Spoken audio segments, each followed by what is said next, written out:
No good. No. Oh, here we go. Oh, here we go.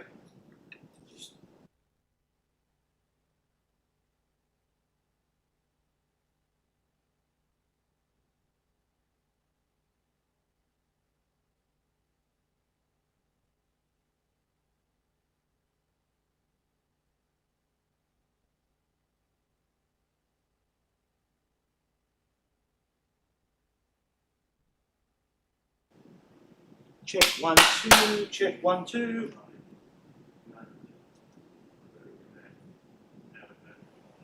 Check 1. Yep.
Good morning, everyone, and thank you for attending today's Ordinary Council meeting. I declare the Ordinary meeting of the 25th of February 2026 open at 9:01 a.m. Advise members of the public in the room that this meeting is being live streamed and recorded in accordance with Council's standing orders. Councillors and staff are reminded of their responsibilities under their respective codes of conduct, both inside the Council meeting and when dealing externally on behalf of Council. On behalf of Whitsunday Regional Council, I'd like to start by acknowledging the traditional owners of the land in which we meet here today and pay my respect to their elders past and present. We recognise their deep enduring connection to country and we extend our respect and gratitude for their wisdom and culture. Welcome fellow councillors, Whitsunday Regional Council staff, members of the public and the media. We've got media in the room today. So we'll get to first item, which is our apologies, which we have none recorded for the meeting. Item number 2 is condolences. Are any councillors wish to acknowledge any recently deceased members of our community? Councillor Finlay. Mr Mayor, I will. I'd just like to acknowledge Collie Beers. Collie Beers was a local guy up in Bowen, worked in the railways over many years, and he's just a genuine, all-rounder sort of a guy, and just a little bit of a spiel from the Bowen Muddies here, and it says Cole was a reserve grade coach back in 1988, coached the Muddies to the preliminary final that year. 1989 he was the inaugural Mudcraft A grade coach when the Muddies entered the TBRU, which I assume that's council. A grade competition for the very first time. So yeah, just some condolences out to Cole's family, and yeah, just a genuine good old bloke. Yeah. Councillor Finlay. Anyone else have any acknowledgement? On behalf of Whitsunday Regional Council, we would like to acknowledge and pay our respects to the recently departed the Whitsundays region and offer our sincere condolences to their families and loved ones. Would everyone please stand for a minute of silence?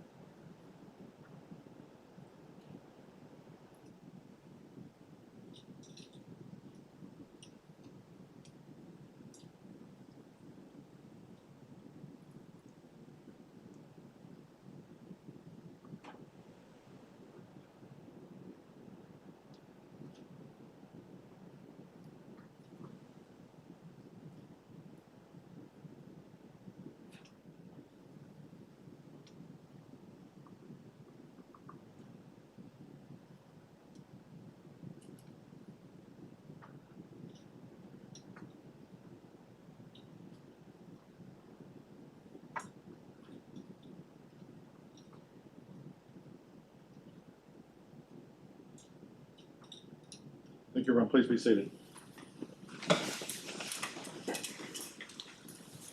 Item number 3 on our agenda today is the confirmation of the prior minutes.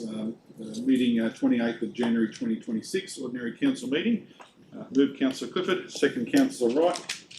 Any discussion on the prior minutes? Okay, the motion the Council confirms the minutes of the Ordinary meeting held the 28th of January 2026. I put to the vote. Those in favour? The motion is carried unanimously. Item 3.2 is the confirmation of minutes, 11th of February 2026, which was the special budget meeting. I'll move that one. Councillor Clifford can second. Any discussion on those minutes? Okay, let's go down there, I think. Would you catch up there, mates?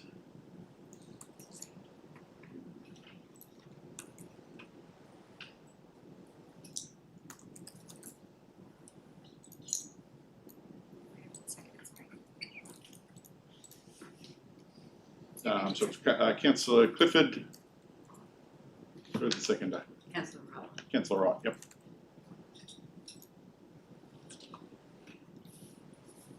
Okay, the motion that the Council confirms the minutes of the special budget meeting held 11th of February 2026. I put to the vote. Those in favour? The motion is carried unanimously. Item number 4, business arising. Would any council like to raise any business arising from the prior minutes? Okay, we have at item 4.1, public question response from the 28th of January 2026. As noted, being public question response letters for Anne-Marie Nicol and Janice Pearce. The questions were taken on notice at the meeting and responses have been provided in today's agenda. Did you have anything you wanted to add on that, Mr. CEO? Okay. Next item is a table matter at 4.2, a development application for development permit reconfiguration of a lot 1 into 4 and access easements 54 Buttermans Road, Riordanvale. Councillor Wright move to lift it from the table. All in favour? The motion is carried unanimously. So the original movers of the motion were Councillor Wright and Councillor Simpson. James, would you like to talk to your matter and just where we've gotten to there? Sure, I'll do a quick refresher on this one.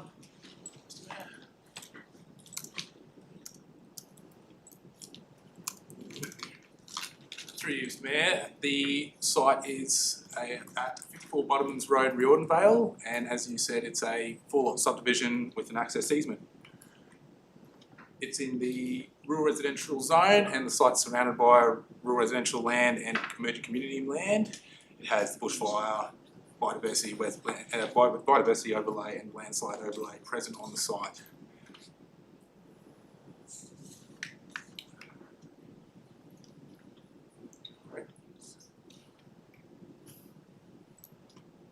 Help him out, Mads. Thanks, Mads. If we just get through to the proposal, please. The proposal triggers impact assessment due to the stacking lot arrangement, where we have 3 lots stacked on the access easement. It's a long access handle from Bottomans Road. The driveway is approximately 115 metres long in the first part and has been previously conditioned to 5.5 metres wide. The key matters for the proposal is that it triggered impact assessment due to the more the stacked lot situation. There are no other conflicts with the recreational lot code. Subject property is subject to very high bushfire hazard, and we received a detailed bushfire assessment that allowed us to provide reasonable and relevant conditions on the proposal to mitigate the bushfire hazard. As you can see the summary up there. We have recommended approval subject to the conditions outlined in the agenda. That's all right. Let's move amendment. Yeah, thank you. If I could move to approve with another set of conditions there, please. If we could bring that up on the screen.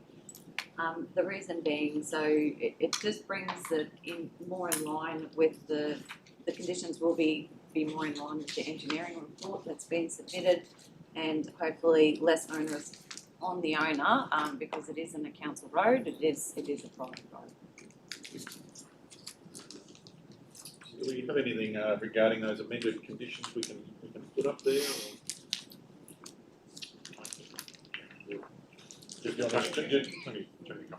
Yes. Sorry. Yeah. Oh, walk through the amendment. Sorry, my apologies. Yeah. Okay, so the difference between the two set of conditions primarily relates to the width of the driveway. So the recommended conditions by the department require a 5.5 metre driveway from the cul-de-sac through to essentially the end of the driveway, but noting the difficulties of that first half of the access and the extreme nature of the slope.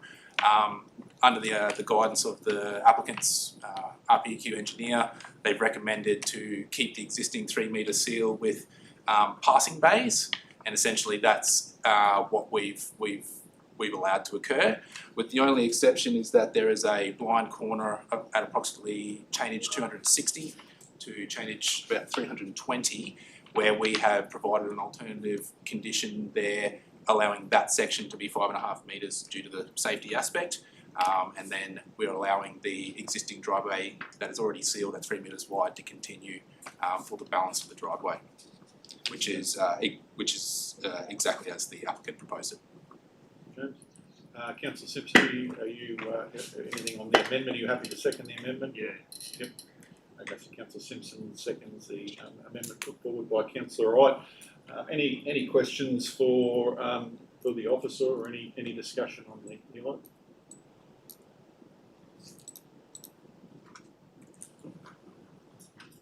Okay. If we can just keep the motion there. The motion that council approve the development application for reconfiguration of lot 1 into 4 and access easements made by M. Pendry and LJ Pendry, located 54 Buttons Road, Riordanvale, subject to the conditions listed in the report. I put to the vote. Those in favour? Those against? The motion is carried 5-2. Please be recorded as against. Yes, certainly, Councillor Clifford. Councillor Clifford requests division, noting Councillor Finlay, Simpson, Wright, Collins and Collins for, and Councillor Bowman, Councillor Clifford against. Okay, we'll move on to our next item, which is our mayoral minute, which there is no mayoral minute for this meeting. Item number 6, notice of motion. We have no recorded notices of motion for this meeting. Item number 7, deputations. We have no recorded deputations for this meeting. Item number 8, petitions, questions on notice, which we have no questions on notice from the previous meeting. Item number 9, questions from the public gallery, which we have received two, both somewhat related to the current wind farm proposal. Mr. CEO, do you want to direct that? Okay, so I'll ask the submitters just to be able to come forward to present their questions. Probably if you could come to the side of the table here. We'll start with Alicia and then Kelly, if that's all right. You got the longer one, Kelly, so. Thank you, Alicia. Thank you very much for having me. As a resident and primary producer in the Crystalbrook community, I note that we are the first community in the region to undergo a social impact assessment process for a large-scale renewable energy development, specifically the proposed Mount Challenger wind farm by Alinta Energy. To my understanding, this will also be the first time that Council has assessed a development application incorporating a formal SIA process of this nature. Further, the communities of Crystalbrook and Kelsey Creek have been identified as host communities for multiple proposed renewable energy projects, including additional wind and solar developments. This means that the same community is being asked to participate in and absorb the cumulative impacts of proposed projects, including undertaking multiple SIA and associated community benefit agreements. In this context, I respectfully request if Council can confirm whether the local host community will be formally engaged in the development of Council's proposed community benefit agreement policy, and whether, if and or when a community benefit agreement is negotiated for the Mount Challenger wind farm and other proposed projects, the host community will be provided with a formal opportunity to review and provide feedback on the proposed agreement as part of the development assessment process prior to Council making its final determination. Thank you very much. Thank you, Alicia. Do you want to address that, Mr. CEO? You're happy to take that question on notice at this stage? Yep, certainly. Okay, Kelly, please welcome. Please come to the end of the table. Thanks for joining us. And I'll hand the floor to you. Thank you. I'm not much of a public speaker. I That's all right. apologise in advance. Most of us aren't. Hopefully my hands stay still, but thank you very much for taking my question. So my question is regarding, I'm a resident of Crystalbrook, just to introduce myself. My question is regarding the scenic corridor protections and the Mount Challenger wind farm proposal. Under SC 6.2.6 of the Whitsunday planning scheme, Crystalbrook Road is identified as a scenic corridor under AO 1.2 of the Renewable Energy Facilities Code, which recognises visually sensitive areas including prominent ridgelines, mountain backdrops, waterways, significant vegetation and key landscape features. Further, the Whitsunday Scenic Amenity Study identifies Crystalbrook Road and the drive along the river to the Proserpine River to Faust Dam as a scenic route. The study also recognises the rural valley landscape, including agricultural plains and cane growing areas framed by mountain backdrops, as contributing to the region's scenic character, and defines undesirable development therefore as new built form that is visually intrusive, appears imposed on the landform, or is of a type, scale, or extent that is visually prominent and changes the prevailing landscape pattern and character. Given that one site of the proposed Mount Challenger wind farm is located adjacent to Crystalbrook Road, a designated scenic corridor within this rural valley landscape, How does council reconcile the introduction of 240-metre industrial turbines within this setting with its own adopted scenic amenity policies and definitions of undesirable development? And will council formally advocate to the state assessment manager if it determines that the proposal conflicts with these adopted scenic protections? Thank you. Councillor Finlay, would you like to say? Can I just ask a question? Yes, certainly. I think Kelly? Yes. I think Kelly said it in hers, but just regarding to the council is not the assessment manager of this project, Yeah. it's the state. Yeah, which is and then this community benefit part of it. Yep. Obviously, hopefully the council has got some input into that. Yes, we do. It's a new piece of policy, but yes, we do. Say something, Mr. Seward. Mr. Mayor, so we will take those two on notice. We will actually make sure we go through and provide a detailed advice in relation to it. We'll also probably provide you a bit of information in relation to the process in relation to it. As mentioned, it's a new process, so we're still coming to grips with some of it as well. But as much as we can, we'll walk you through that process, both in the letter form and also through Paul, our economic development lead, to actually walk you through. I'll probably add there's one thing immediately there for me, Kelly, is I have not reviewed the Whitsunday Scenic Amenity Study, so I will definitely take the time to go and do so post meeting. Okay, thank you, ladies. Very well done. Okay, moving on to our next item, which is committees reports. So we have the 3rd February 2026 unconfirmed Audit and Risk Committee meeting minutes. Councillor Finlay move. I will second that one. Sorry, did you have something, Councillor Finlay? Yep. Just in relation to this, we adopted the minutes, but in relation to item 6.3, and where it says the Audit and Risk Committee notes the internal audit activity reports from O'Connor Marsden and Associates, and the internal reports on procurement and contract management, follow-up and commercial operations reporting. So those are actually reports are not actually part of the minutes that we're adopting, so we can't speak to those reports. How does that work? So these are the minutes from there, but obviously the reports and the conversation in relation to the audit committee is confidential. But in terms of talking broadly, to say that there are two areas that have been undertaken an investigation and work in relation to it. We will be focusing our attention over the coming year in relation to both those two areas, particularly procurement and the commercial processes. Probably preempts my question. Just now to the CEO, then we are going to have a roadmap over there with some basically time frames on this to make all this happen. All right. So Councillor Finlay moved. I've seconded the minutes. Any discussion around the Audit Risk Committee? Did you have something to add, Imogen? You come up. Thank you, Mr. Mayor. Look, I think one of the biggest things that happened in that meeting was in fact the adoption of the Charter, and it expands the scope of the work that the Audit Committee will be doing. It's now ARIC, there's Audit, Risk and Improvement Committee, so they're expanding their scope of works to helping Council determine the improvement that can be achieved through the audit process. So I just thought that was an important part of it, and in fact the Audit Committee will technically now be called the Audit, Risk and Improvement Committee. So I just thought that was important to mention. Just probably a point of clarity for me, Norm. Well, that charter still has to come back to council for adoption. Is that correct? Yeah. So probably that's probably next now that these minutes have been adopted, there'll be a separate report to the next meeting.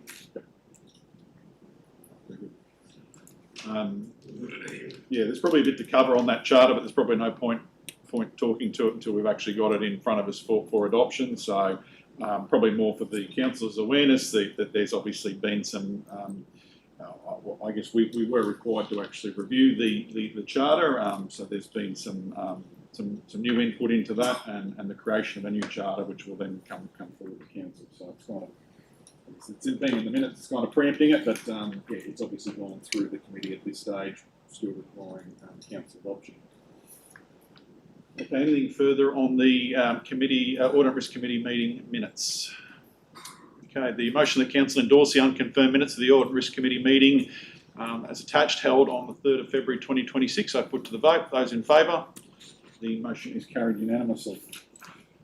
Okay, moving into our officers' reports. Item 11.1, which is the Q2 operational plan. Move Councillor Collins, second Councillor Bowman. Mr CEO, I'll let you kick us off on this one. It's a pleasure to give you an indication in relation to this quarter, the quarter from October to December 2025. Basically, during this period, we did a lot of what we call business as usual. So the majority of activity during this period was our processes continuing in relation to our work in the parks and on the roads, ensuring our water and sewage system is working effectively, going through the normal processes early in the term to actually make sure we're progressing. You'll note that many of the actions that are in the plan we are progressing. We've only completed a small number, but this is only halfway through the year, the financial year, and we're highlighting that we are progressing significantly in most of those areas. Particularly, I'd like a shout out in relation to our business runs a 24/7 business. So during the Christmas break, we had a large number of our staff out and about and doing a whole range of things. Obviously, our airport is going at its highest peak during that particular period. Our water and sewage guys were actually ensuring that the water and sewage was progressing and addressing any issues. We had a range of flooding and disaster elements in the last quarter and into this new quarter coming forward, which highlights that we actually were running all over the place during that period. Even though it appeared that some parts of our business does close, a large part of our business actually stays open and actually functions 24/7 throughout that period. I just want a shout out to the team who actually covers that during a period where others may be having their festivals with their families. They are actually on the ground doing works during that period. We also saw during this period the Bowen Foreshore Master Plan adoption, which is a significant indication of where we want to go with the future for the Bowen Foreshore, blending in both the jetty and also the harbour, and highlighting that that is a very focal area for the community and a focal area for the future, and obviously having a plan to actually guide us is really important. So those are some of the key highlights, Mr Mayor. There's a range in the documentation, but I'm happy to take any questions or any further comments. Michelle, would any of your directors like to speak to anything in there, or just to start receiving any questions? Questions. We'll start off with questions. Councillor Finlay. Just getting my page numbers in sync to my notes, but without a start. In relation to page 118, agenda, just asked the question to. Oh, yeah, okay. On page 118, operational performance.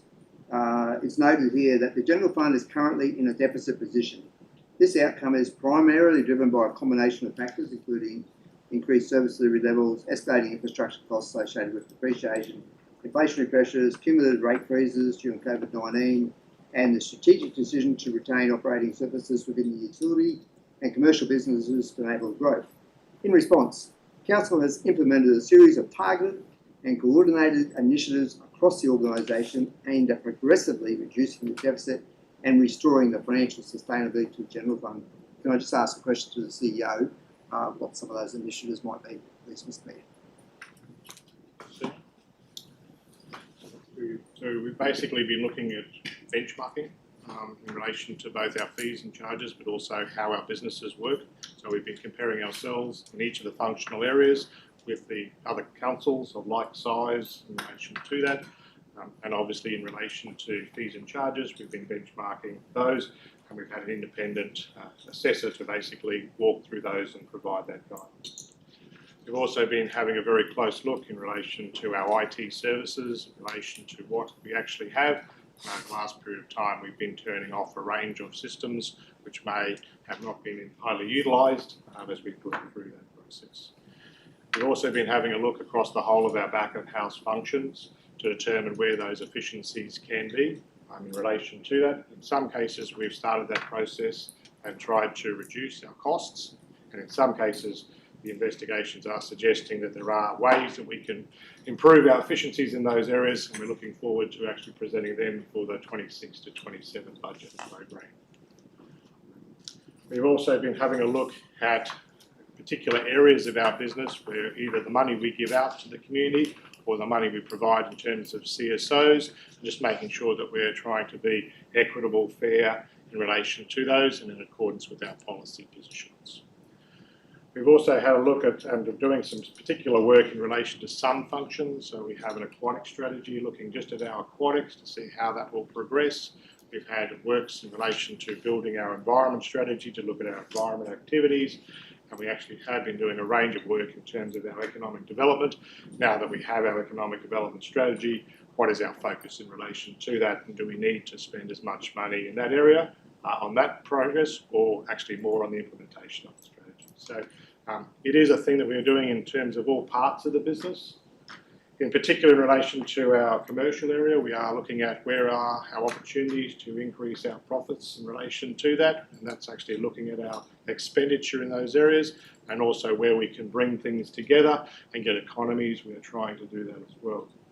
We're also seeing in our water, sewage and waste businesses, they are our utility businesses, trying to have a look at what they can do in relation to their efficiencies, but also trying to make sure that the user pay element related to them is actually in play. So we're again testing that against ourselves, but also against our fellow councils and other areas and fellow water providers going forward. So while it doesn't seem that it's all come through at different points, there is a lot of work going on behind the scenes and has been going on the scenes for the last 6 months to try and progress down through that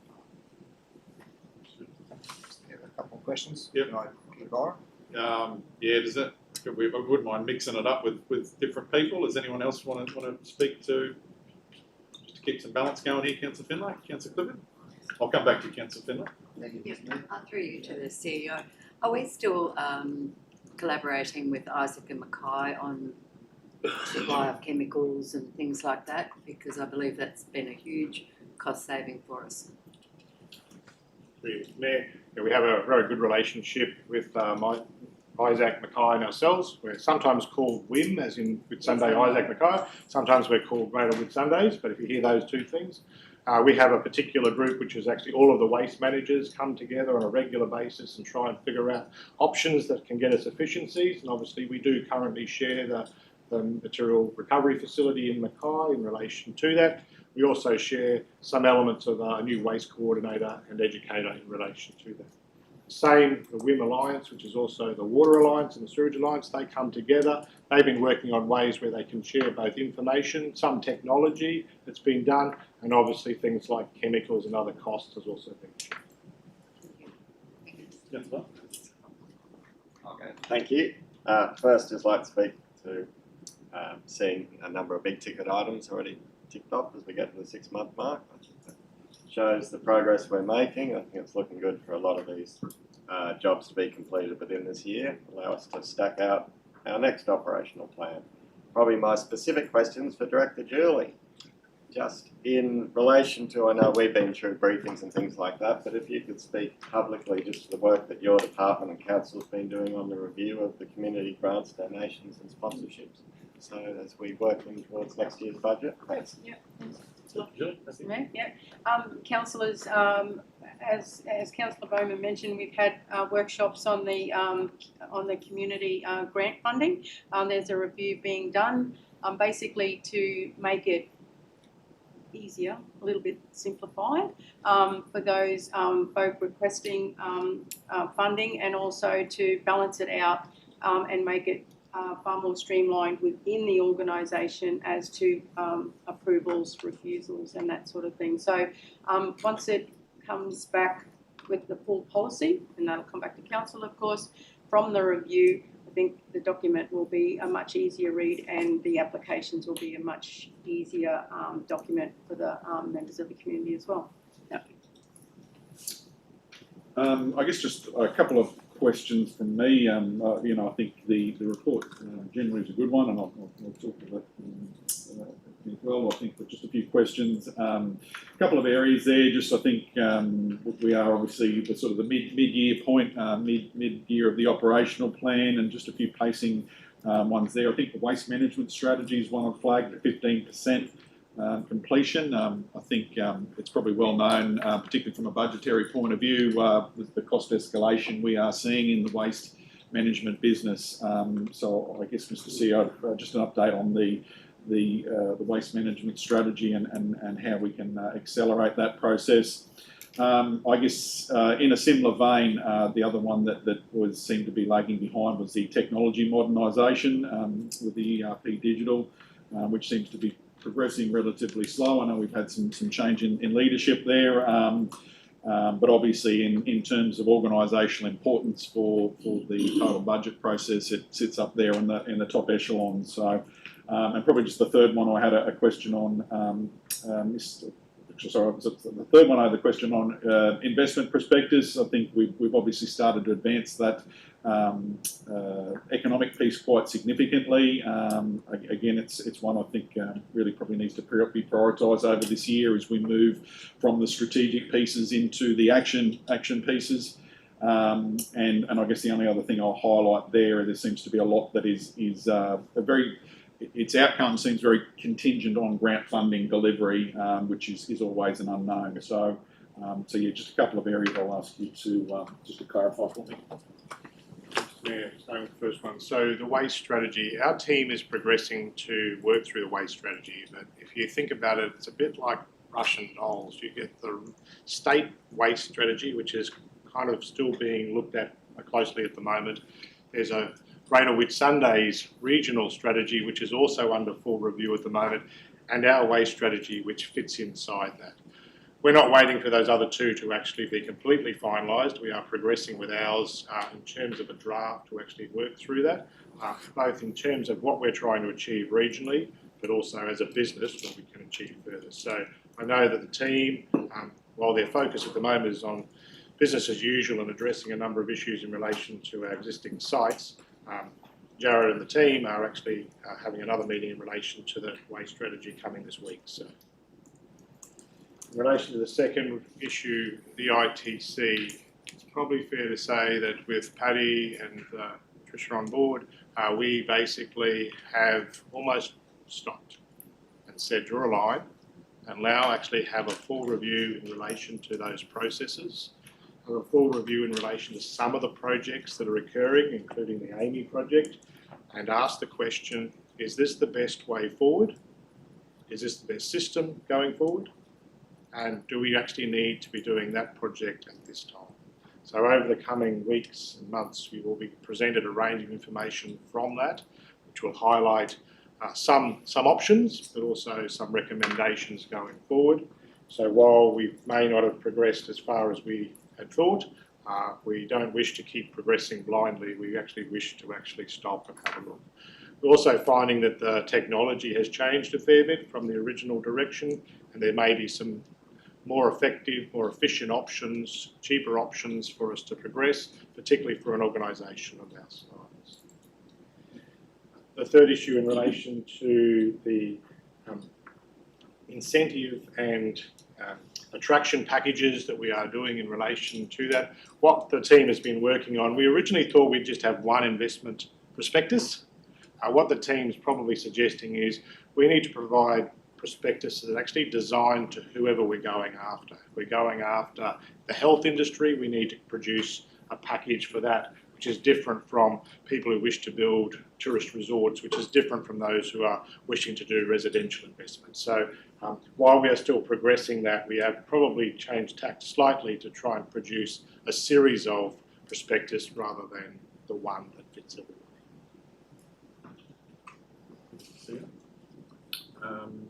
Councillor Penloney, I'll come back to you. More questions? Thank you, Mr. Mayor. You're here, Mr. Mayor. It's good to be here for a little while. I'll just refer, before I go back up, on page 120.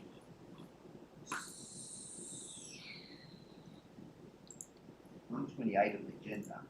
So and this is really pleasing to read in here, Mr. Mayor, regarding to implement procurement improvements that create organisational efficiencies and provide more opportunities for local business.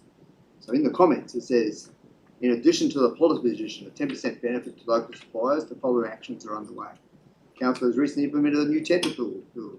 This allows for local suppliers to be notified of public tenders, and we can confirm on that. Council will host an annual Doing Business with Council session to allow face-to-face communication to ask questions, skills training and tender drafting and system information. For the first time, Council has also refreshed its trade services panel, which did not require existing panel members to reapply, but to confirm the details, removing a whole tender process for most suppliers. That's good. That's a good initiative. We really do need to support our local suppliers as much as we can. That's another question, or if I sit down? No? Yep, going. Okay, the next question goes back to. Did you want a response to that one? Oh no, Mr. Mayor, I was just commenting. that this is really good on here, that we are supporting our local businesses, Mr. Mayor, and going out of our way to help. Because that's, they're bread and butter. They employ local people, pay their rates as well. We need to support our local businesses as much as we can. So my other question is round on page 122. And this one refers to the implementation of the Barn Foreshore Master Plan. Where are we? 122, second from the bottom. Second from the bottom, is it? Yeah. So the action is finalise Barn Foreshore Master Plan and commence staged implementation. And noting that the plan was adopted in the 29th of October 2025 meeting. Now, just bring to attention that when we adopted the Airlie Beach Master Plan, there was an implementation plan as part of that. And the officers had consulted together to put forward, out of their future budgets, funds towards that. In the Bowen Foreshore Master Plan, there was no such implementation plan included in the plan. My question is to the CEO, is what steps have we taken to commence the stage implementation of the Bowen Foreshore Master Plan, considering that there are facilities and assets up there that are in dire need of replacement and attention. And just say, Mr. Mayor, this Bowen Foreshore Master Plan area is a prime tourism visitor community part of our region. So obviously, once you have adopted a master plan, the team now knows that that's one of the highest priorities for the council to progress. We go and have a look at every element in relation to that element, because it basically affects every part of our business. So we are looking at it from different directions. One is how we continue to work with North Queensland Bulk Ports in relation to the jetty, in relation to it. Talking to Department of Transport and Main Roads and MSQ in relation to the harbour going forward. We've undertaken a bit of an audit in relation to most of the assessment throughout that particular area, and we've actually asked for that to be considered as part of our budget process for consideration over the coming years. So the team has been working through that in relation to what is needed in relation to parks, shelters, amenities and other components. We're also working with those people who may be full of interests, who may wish to invest in elements of this particular element to see whether they are interested and how we can help them through that process as well. We've also talked with our own water, sewage and other components, which is under the ground in that area, to see how the RAF funding, particularly in relation to water and sewage through that area, can be put in play, which both actually aids the overall progress we're trying to do in relation to connecting Bowen and South, but also to ensure that those private areas are actually provided with effective water and sewage. So there's a range of actions. There is a sub-action plan in relation to the officers that they're working through, but some of them require budgetary decisions, and they will be coming through the budgetary process over the next period. So just clarify that question then, the budget period will be this budget period coming up, not 2 years down the track, that we'll be looking at this. Mr. Mayor, so the budget will be coming to the council. The council will be determining some of those elements over this next months as we work through the budget process. There is priorities that are already in play for the coming years, and there's new priorities as part of these master planning processes. Those two need to be discussed by the councillors and decisions made. Councillor Ross. Thank you, through the Mayor. And just to follow on from Councillor Finlay, just more so around the process of how this works. Like, Councillor Finlay touched on the implementation plan. I guess why did we do it for one plan, one master plan, but not any of the others? I'm more than happy to be fair across the board. But just wondering how we chose that one, and I guess not Ellie Beach, not Bowen or Collinsville. I think from my perspective, it actually looks like the consultant that did it. Is that correct? As far as that initial piece, I think that consistency bit, I think I agree with you 101%. We need to have a 5-year implementation, 10-year implementation plan for all of these. Yeah. So, and to be perfectly fair, what we need to do is get that bit of work done first, then throw it all in the middle of the table, and then we'll work out exactly what's going where and do it in a fair and equitable way. So, because I think, the challenge for us is going to be that I think there's some stuff in there that's obvious renewals, that will come, but then there's also new money that's going to be required as well. And I think that'll be where the pinch point comes, is how do we get that new money and how do we make sure we do it fairly. So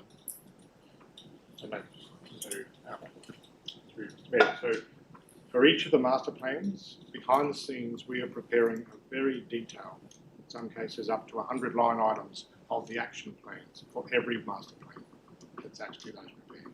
So while in the Early Beach master plan there is a couple of dot points which are included in the plan for each, behind that is actually 120 action plans, a full detailed action plan for that master plan for going forward.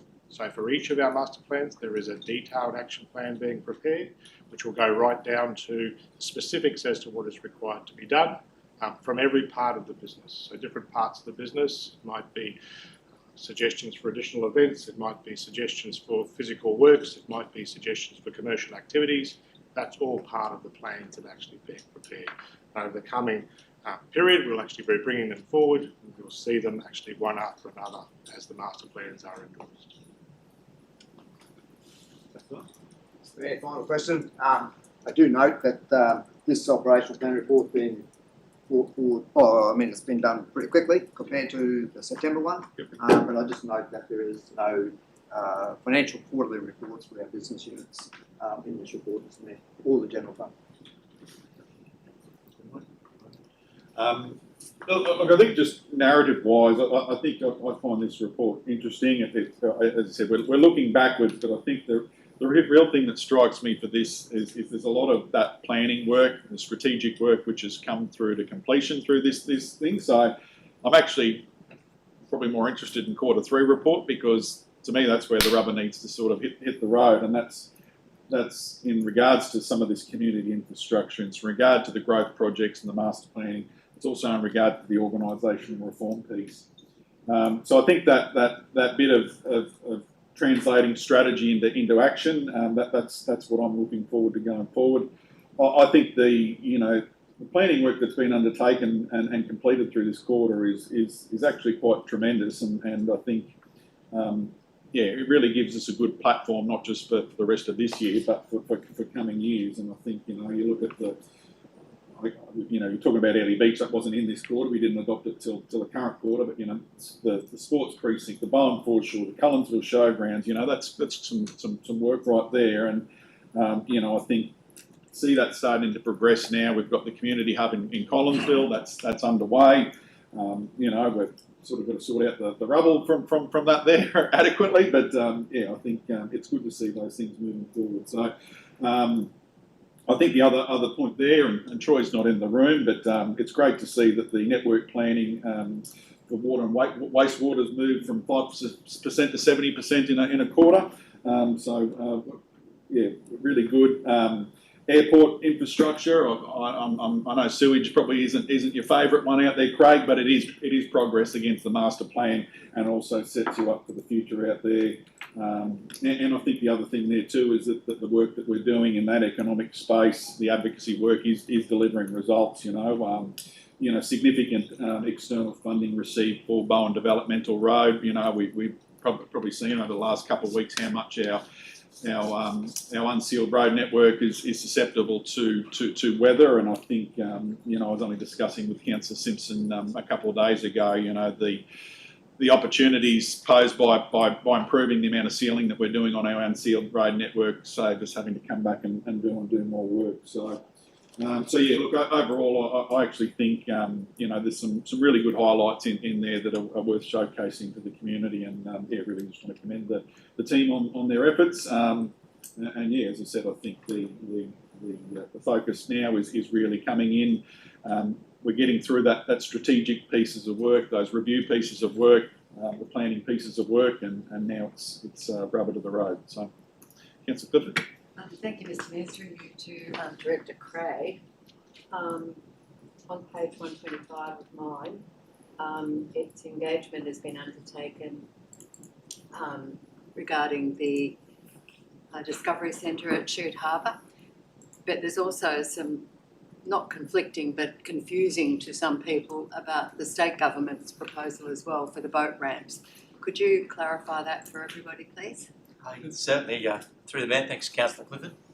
So absolutely, with regards to the Reef Discovery Centre and I think the elements of the precinct plan, working closely with the ED team about how we actually can present that to be a function of Shute Harbour that goes to university, goes to environment, goes to celebrating an area we probably don't do that well in, and that is actually talking about the uniqueness of the Whitsundays and also what occurs out in the marine park that actually represents 51% of usage of the entire Great Barroom Marine Park. So for us, it's making sure we can get that advocacy done. It'll be done by grants. We aren't looking to fund that ourselves. And then with regards to the Shute Bay, sort of Grobby Bay recreational boating facility, we're heavily engaged with the state government around that project, noting that it is their project. We're here to support them. Obviously, we have a magnificent quarry, so we're talking about what materials they might need and what that looks like. It is, at this stage, scoped to be just a recreational boating facility. If you looked at what they're doing, there's probably half of that bay that is going to be not developed, and there may be opportunity for council for them to actually change that scope to be doing the whole thing at once. So there's a lot going on in that space, but certainly we're supporting where we can, but noting that it is certainly a state government commitment and development opportunity. I'll just add to that, Councillor Clifford. Obviously excited by the project generally. I think it's been spoken about for a long time. I think, I think there might have been a little bit of miscommunication, misunderstanding from, I won't say from the local member, but from TMR around how it would all come together and function. I've had the conversation with the local member whose election commitment it is to clarify, and she was in full agreement. So, I think there's been a miscommunication between the local member and TMR, and she's given me a commitment to go and resolve that issue. So, yeah, I think that's where the misinformation is flowing out in the community, and which is why the question, just to clarify on the record. Thank you. Okay, anything else on the Q2 operational report? Yep. All right, the motion the council received the operational plan 25-26 for Q2 progress report for the period ended. Change that to Q2 there, Mads. Q2 progress report for the period ended 31 December 2025 as per the attachment. I put to the vote. Those in favour? The motion is carried unanimously. Okay, we'll move on to item 11.2, which is development application for minor change to development permit for a material change of use for a tourist park, the Proserpine RV Restaurant at 126 Main Street, Proserpine. Director Turner has left the room. Just in regards to this, when it came to council meeting in the last year, I actually put a declarable conflict of interest forward, which was voted by council to stay in the room. I spoke to the Office of Independent Assessor last week, and they told me they don't even have to put another application in. It's all just carried over from the last time. So yeah. Well, I think we're comfortable with that, Councillor Collins, but thank you for noting. Another mover. Councillor Collins, second Councillor Clifford. James, I might just let you talk us through what's happening with this minor change. Thank you, Mr. Mayor. For you.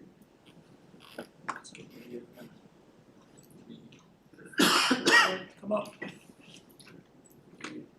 All Alright, so we have the minor change application for the Proserpine RV rest stop at 126 Main Street, Proserpine, otherwise known as the Catholic Church on Main Street.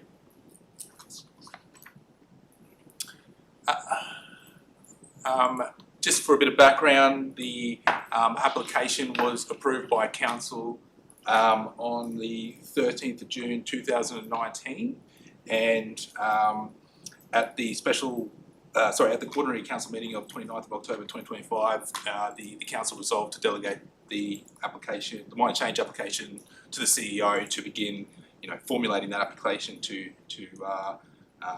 turn it into a seasonal development, essentially. So, the RV park was utilised originally from the 1st of October to approximately 2023. Apologies for the error on there, and then it was the lease expired and hasn't been utilised since.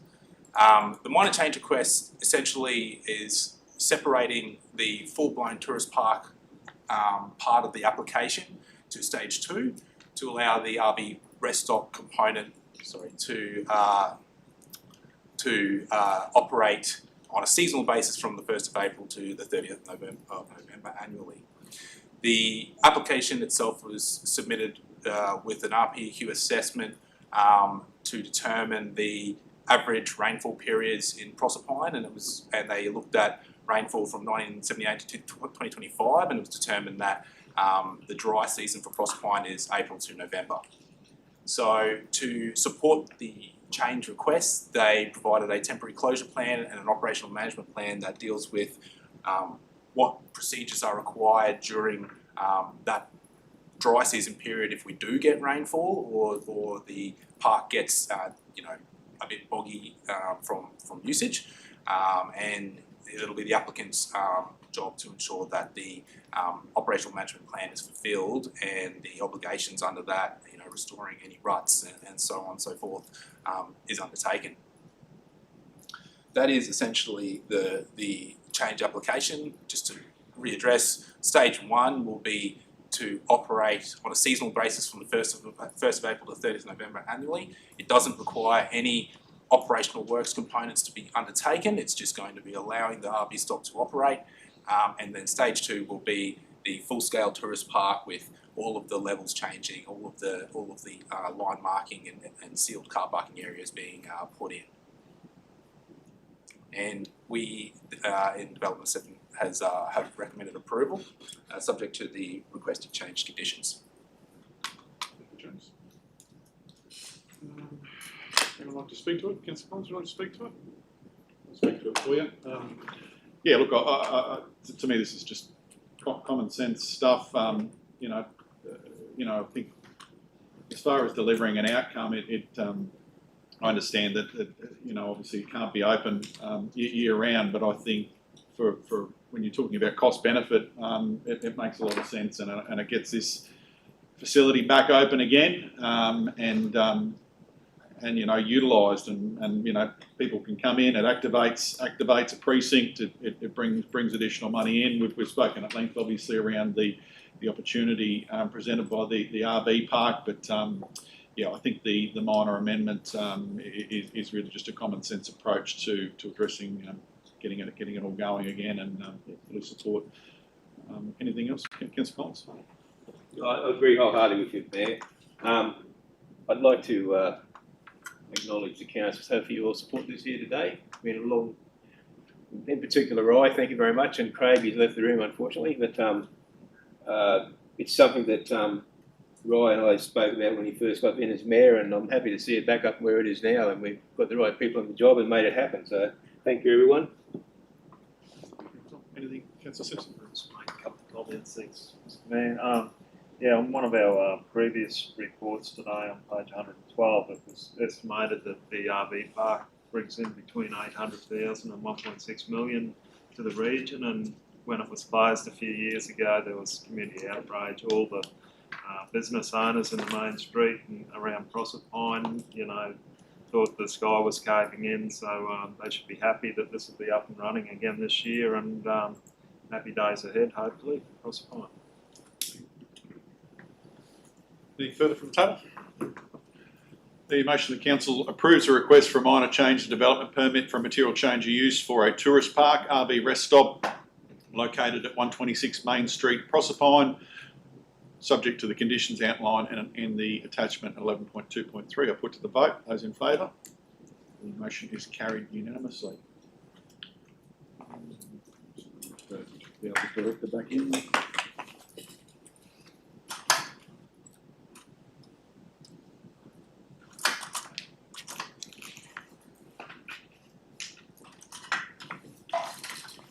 Director. Okay, we move to item 11.3, development application for development permit reconfiguration of a lot 1 into 2 of 206 Telegraph Road, Bowen. Councillor Wright. Move to approve, Mr Mayor. Move to approve. Do I have a second to that? Second, Councillor Simpson. Do we have any anything other than just moving to approve in there? No, I don't think so. I think the conditions are attached. I think mine had that, but I was just going to speak to it. That was all. Yep. Okay. Go far away. Yeah, thank you. First up, I do just want to make note of the article that was published by the Courier Mail yesterday. I think that was very distasteful, and I think it targeted local families, and like these people aren't developers by any means. So, yeah, not helpful, that article. But touching on this this application today, growing up on the other side of the river from the Delta area, I've seen this community change over time. So it still has a bit of farming, but the farming's not as strong as it used to be in this particular area. There is a lot of families that have moved to this area now for the lifestyle. They are lifestyle blocks. And it's funny that this community is such a tight-knit community, and it shows by the support in the submissions that we've received for this application in support. And one of they've actually created like a social media group chat, and they do have their own Christmas parties out there. Look, it's just such a tight-knit community, and I think that's something that I've really recognised, and like it's great to see. They're out there looking after each other, and this, like I said, this is not a developer. This is a family that's trying to move to the area and sharing a piece of land with the parents. So look, I'm fully supportive of this application, and I really hope it does get support today. Councillor Simpson. Yeah, I'm happy to support this one. Normally I would be in a rural zone and close to so much commercial, or what used to be commercial farming practices, but because there was 11 odd submissions in favour of it from the neighbouring properties, to back up what Councillor Wright said, yeah, I think it's a no-brainer to support this. The road networks are good out there, but I think we need to bring this area into our rural res strategy. Like it's another agricultural, what used to be our grassroots of the region sort of thing, going into a more rural res. So yeah, it needs to be looked at and have, rather than just ad hoc development, have some sort of a future plan for the area. Yeah, I probably fully agree with your point there, Councillor Simpson. I'm supportive of this application, but yeah, it's not without levels of concern, and I think, look, I think it is obviously historically been good agricultural land, but it is very fragmented now. I think you talk to someone from the farming industry, and the ability to farm these small blocks is economically unviable at this point in time. I guess my greater concerns are, and I think this is where the rural res component needs to come in, is the underlying flooding impact that we have there. You know, I'm the chair of the local disaster management group. I worry one day that, you know, you get too many people in here. I'm the one that's got to decide to go and dig them out. I think you also need to consider what you want your suburb to look like as well. We've seen where these have been bought as independent blocks and new properties established. They're built up on mounds quite significantly, and if you want a mound town, then that's fine, but we do need to really be considerate. I note that this application is purely for a subdivision. There's no building application no building proposed at this point in time, but I think how you manage those flooding impacts is going to be an issue of ongoing concern. Again, I think it's something that we need to be highlighted in that rural res piece. So. Anything else from the table, Councillor Bowman? Thank you, Mr. Mayor. I'm generally not supportive of cutting up our rural areas. When I look at this instance, it's tucked away in the corner. There's not that many intense agricultural uses there. It's buffered by the mango trees.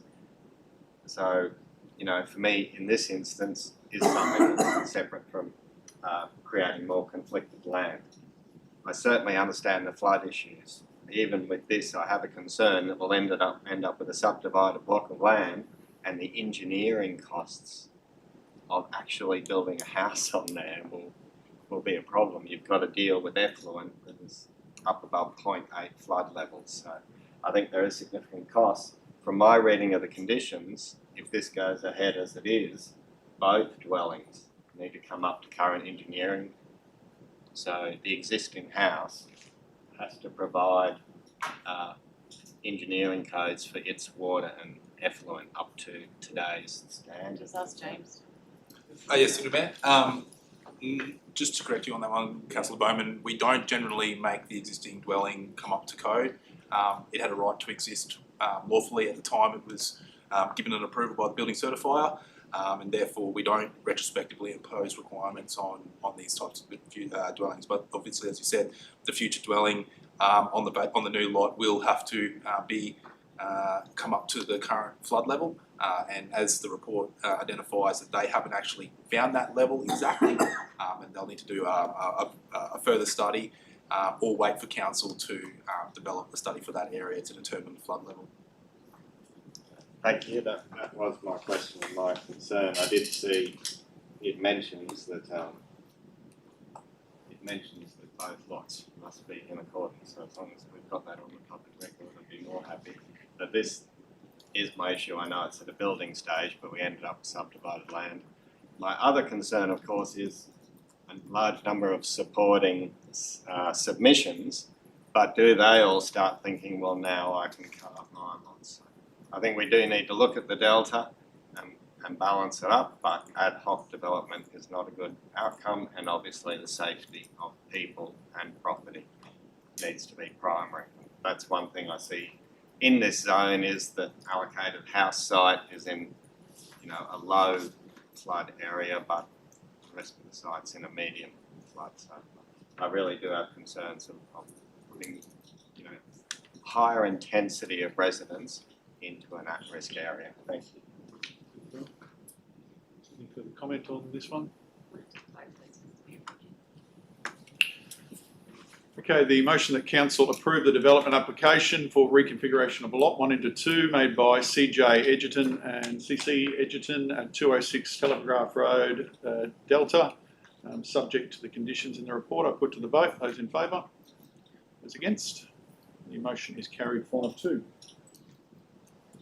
Okay, moving on to our next item, which is item 11.4, donations, sponsorships and grants approved January 2025. Move Councillor Collins, second Councillor Wright. Director Julie, would you like to speak to your report, please?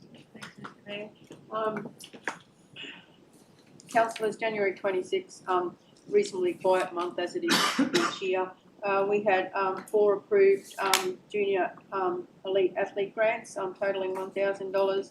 We had one sponsorship for the month. So again, $4,000 in total in a reasonably quiet month for applications. Thank you. It's a pretty lean report. Anything anyone wants to ask? Happy for it to go to vote. Okay. The motion of council note the financial support for junior elite athlete grant applications and the financial sponsorship applications for the month of January 2026 as noted in the report, and I put to the vote. Those in favour? The motion is carried unanimously. Item number 11.5, Regional Strategy and Planning Activity Update, October to December 2025. First Councillor Wright, second Councillor Clifford. James, would you like to speak to this? Thank you, Mr. Mayor. We'll now let you off the hook after this, eh? Thank you. Thanks. Yes, through you, Mr. Mayor. I'm pleased to present the Regional Strategy and Planning Activity Update for October 2025 to December 2025. The reporting period also marks an important transition for the Directorate. I would like to sincerely acknowledge and thank Neil McGaffin for his outstanding leadership and commitment and guidance through his time at Council.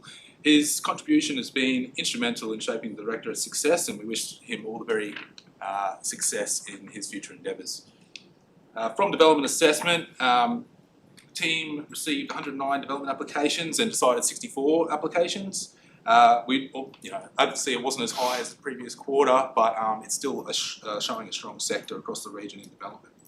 Of particular note, there was 18 operational works applications lodged, and the boys completed 102 inspections, which really signals that there's a lot of earth moving and development occurring in the region at the moment. Notable approvals that we've done in the past 3 months includes the Hawke Island Eco Resort redevelopment. That was a significant win for this region. We also did Council's Dingo Beach walking trail, which will be really good for that area. And we did a new fitness cafe and chiropractor at Queen's Beach near the Summer Garden Cinema. For strategic planning, the planning scheme amendment for short-term accommodation continues to progress through the formal amendment process. Council has received ministerial approval to adopt the amendment, making a significant milestone for the team. Council will now plan to implement the amendment within the planning scheme alongside amendments to the local law for short-term accommodation. In regards to plumbing, a total of 81 plumbing applications were submitted during the quarter, with 45 decided. A further 275 inspections were completed during the quarter, reflecting a small drop from the previous quarter, however consistent with previous years in the December period. From the building and compliance perspective, in the quarter, 196 building approvals were lodged with Council by private building certifiers. This is on trend with the previous quarter. Of the approvals lodged, 36 were new dwellings in the region. Compliance remained active, with 7 penalty infringement notices issued for development offences in the quarter, totalling $16,856. Of this, 70% have been referred to Spur for collection. A further 48 compliance inspections were completed, signalling a significant compliance presence during the quarter. The team will continue to engage with stakeholders in the community to ensure that our planning efforts align with the needs and aspirations of our residents. Thank you, Mr. Mayor. Thank you, James. Questions for the Director? Councillor? Thanks. Just maybe a bit of clarification. It's great to hear that we've got the Minister's approval through for the STA. Just with the timing that we're progressing, the local law still has to go through consultation and everything like that. Just the way that we're rolling the map together, is that holding up the planning scheme amendment to wait for local law, or will we be progressing? Mayor. So we are progressing with the planning scheme amendment. We'll be intending to bring it potentially to the next available ordinary meeting for Council to make the final decision and then move to gazettal. We are at the moment trying to work through an option for the local law to go on public display. It'll then go through its required steps. We're hoping that by mid-year that will actually be signed off, and obviously our 3 planning, local laws and our rating systems will be all in alignment for the coming financial year. James, some good highlights there, and I guess probably start off just commending yourself and Matthew for your efforts since Director McGaffin's departure. You've really stepped forward and be commended for your efforts. Dingo Beach walking track, that's I have to point that one out for Councillor Simpson, but obviously something that is quite significant. Talking to some community members about a week and a half ago out there, it's generating some excitement out there. I think getting that STA amendment through the state, that's that's a multi-year process. So again, something really good. Hook Island, I don't think that's got enough attention. I think I did highlight that with Matthew that we don't have a lot of island resorts, but when people think of the Whitsundays, they think of one of the things they think of is island resorts. So it's quite an exciting opportunity, and really happy to see that that's gotten through the DA stage and can really start moving forward. I think even the coffee shop down there at Queens Beach, I think is a good one. I think when we look at that street there, it's probably historically been more than what it is now. So I think to see some activation occurring there is a good thing. And I sort of think people are sort of having a coffee and or something like that, and going to a movie and so forth. I didn't see it there, but Marina Gardens, they've got a expansion there for their dementia ward. That was in this quarter. That quarter, was it? So, that was lodged in that quarter. However, we have only decided it at the beginning of February. Okay, all right. So it's just a timing thing, but that's obviously pretty exciting as well to see. That's been exciting. Probably for what is one of our premier aged care facilities. We know there's a strong need for dementia care in the community, but obviously it's exciting there. And I didn't miss the 36 new dwellings either. So well done. Anything further, Councillor Clifford? Thank you, through you, Mr. Mayor. What safeguards do we have in place for people building huge retaining walls?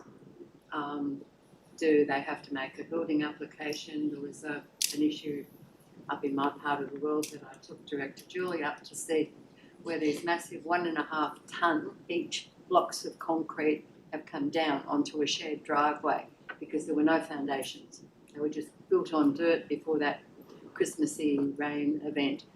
Do we have anything where they have to say this is what we're going to do in our planning scheme? And do we go out and inspect what they are doing? How someone wasn't killed is beyond me. Thank you. Thank you, Councillor Clifford, and through you, Mayor. Essentially, there's two processes that we know of for retaining walls. There's through the planning scheme, which is operational works. Not many people use that method. Most of the time, retaining walls are undertaken under the Building Act, but under the Building Act, there's a trigger for when building approval is required, which is typically 800 mil to a metre, and that's when you are required to do engineering behind the retaining wall. And so, typically, if they are retaining walls over that high and they haven't performed, it might be that they haven't received an approval with engineering behind it. So essentially, what we see is quite often during a building application is that the retaining wall aspect is a part of the building permit. Sometimes it's not a part of the building permit, and that's where there's a little bit of a grey area at the moment. Is what certifiers are actually taking on when they undertake a building permit, and it's really their obligation.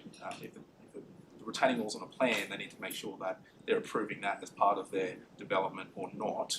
Then they need to be instructing their clients.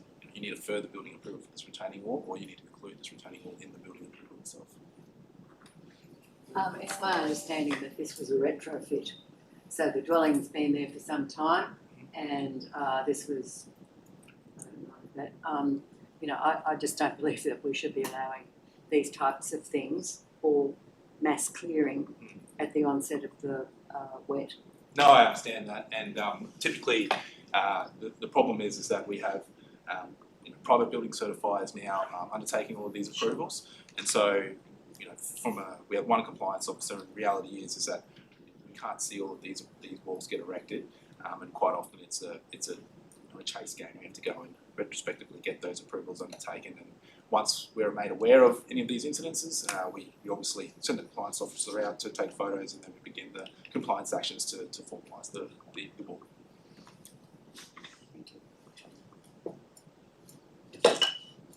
Okay, is there any further dialogue around the regional strategy and planning report? Everyone's got their screen sideways. I'd just like to comment on that. Thanks, Mr. Mayor, to James. It's pretty hard. We live in an area where we do get a little bit of a wet season at times for a few months, and I've had a couple of calls from developers and things talking about compliance with sediment control and different things. Like most people I've seen try and do the right thing, and they blame council for this, that, and the other, and then me as a member of public driving around, I look at the major roadworks along our highways and major state roads, and there can be water flowing through and an excavator cleaning a drain out, and it seems to go, no one worries about that. It's beyond our control. So hopefully you show a level of leniency towards some of these things if they're trying to do the right thing. Like we can't afford.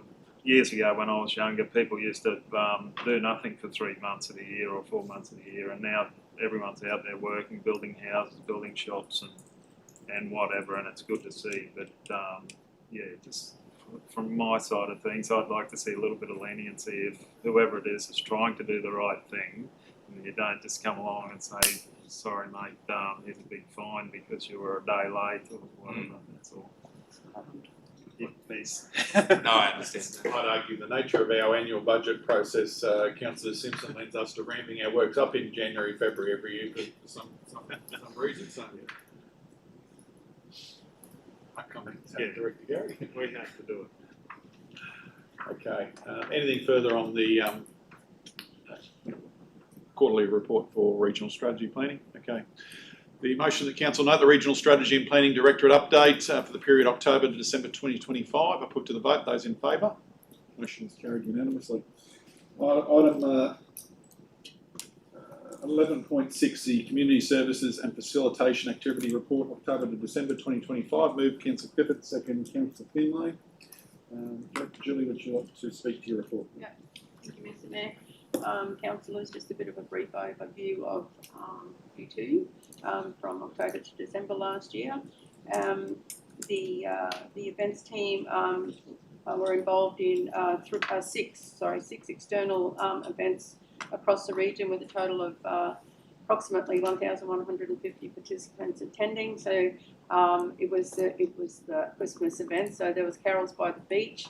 On Sunday the 7th of December at Airlie Beach. There was the Prossick Twilight Christmas Markets on Friday the 12th of December, and of course the Bowen Community Carols that were held on Friday the 28th of November. We also activated the Airlie Beach movie screen with 3 movies over the period of time as well. There was no actual event held for the New Year's Eve celebrations. However, Whitsunday Regional Council provided fireworks for the Airlie Beach foreshore displays at 8 p.m. at midnight, plus also the fireworks at Bowen at 8 p.m. Crossing Entertainment Centre, ticket sales for the quarter totaled 7,067, and that was a decrease of just over 20% from the previous quarter. And the website hits also decreased to a reach of 46,911. That was down just over 27% for the quarter. The shows held at the PEC for that period of time, there were 64 cinema sessions with 12 different movies and 18 shows and performances, with 15 of those being hires, and hires appear to be the best way to go at this point in time. The Community Services and Facilitation team, they received 894 CRMs with 673 of those completed, with the Environmental Health and the Local Laws teams receiving 706 of those and 537 completed. It's a huge effort from a small team, with the majority of them, of course, being overgrown on private properties, and basically that's just due to the weather. The Region's Library's quarterly attendance saw e-library and website visits increase, with attendance also with that increase, and borrowings decreased a little. Attendance was just over 33,500 folk through the door. That's an 8.31 increase, and borrowings was just over 32,000 items borrowed for the period of time. And e-library, of course, it continues to increase with just 10,396 basically their borrowings as well. The Natural Resource Management team, some of their projects were finally a decrease in the flying foxes over that 3-month period. So on the 17th of December 2025, over a 3-week period, we were down from 7,990 to 3,850 flying foxes, and they're all black flying foxes. Councillors will probably remember the Flying Fox Roost Management Grant that Council received, and was to help those up there with problems with flying foxes. So the results of that was that Council received 18 applications, 13 of those were successful, and the total spend was $30,061 spent. So the full funding wasn't spent. We have applied to see if we can keep the rest of it and open those applications up again to the folk up there. The feral pig control program, Bren was in the air for 12 flights, and that resulted in 2,489 feral animals being destroyed. And of course, the erosion and sediment control program commenced, and developers and builders, they'd been contacted regarding the environment and sediment control on their properties, and the inspections have commenced, and a number of notices have been issued as well. Bowen Work Camp contributed 2,165 hours towards the community landscape maintenance, community indoor tasks, and that was an increase from the previous quarter. As we got closer to Christmas, so a number of the ladies went back to Townsville, so the numbers decreased, which helps basically over the holiday period. Council's off-street car parks generated 336,856 for the quarter, with just on 35,000 transactions. That's an increase of 17.88% from the previous quarter. The community services admin officers, the correspondence generated for that quarter was 2,466. Their Civica and ECM registrations 8,768, and they answered 1,917 telephone calls. That's both internal and external, and that's separate to what the customer service staff answer. Customer service had 4,120 visitors through the service centres.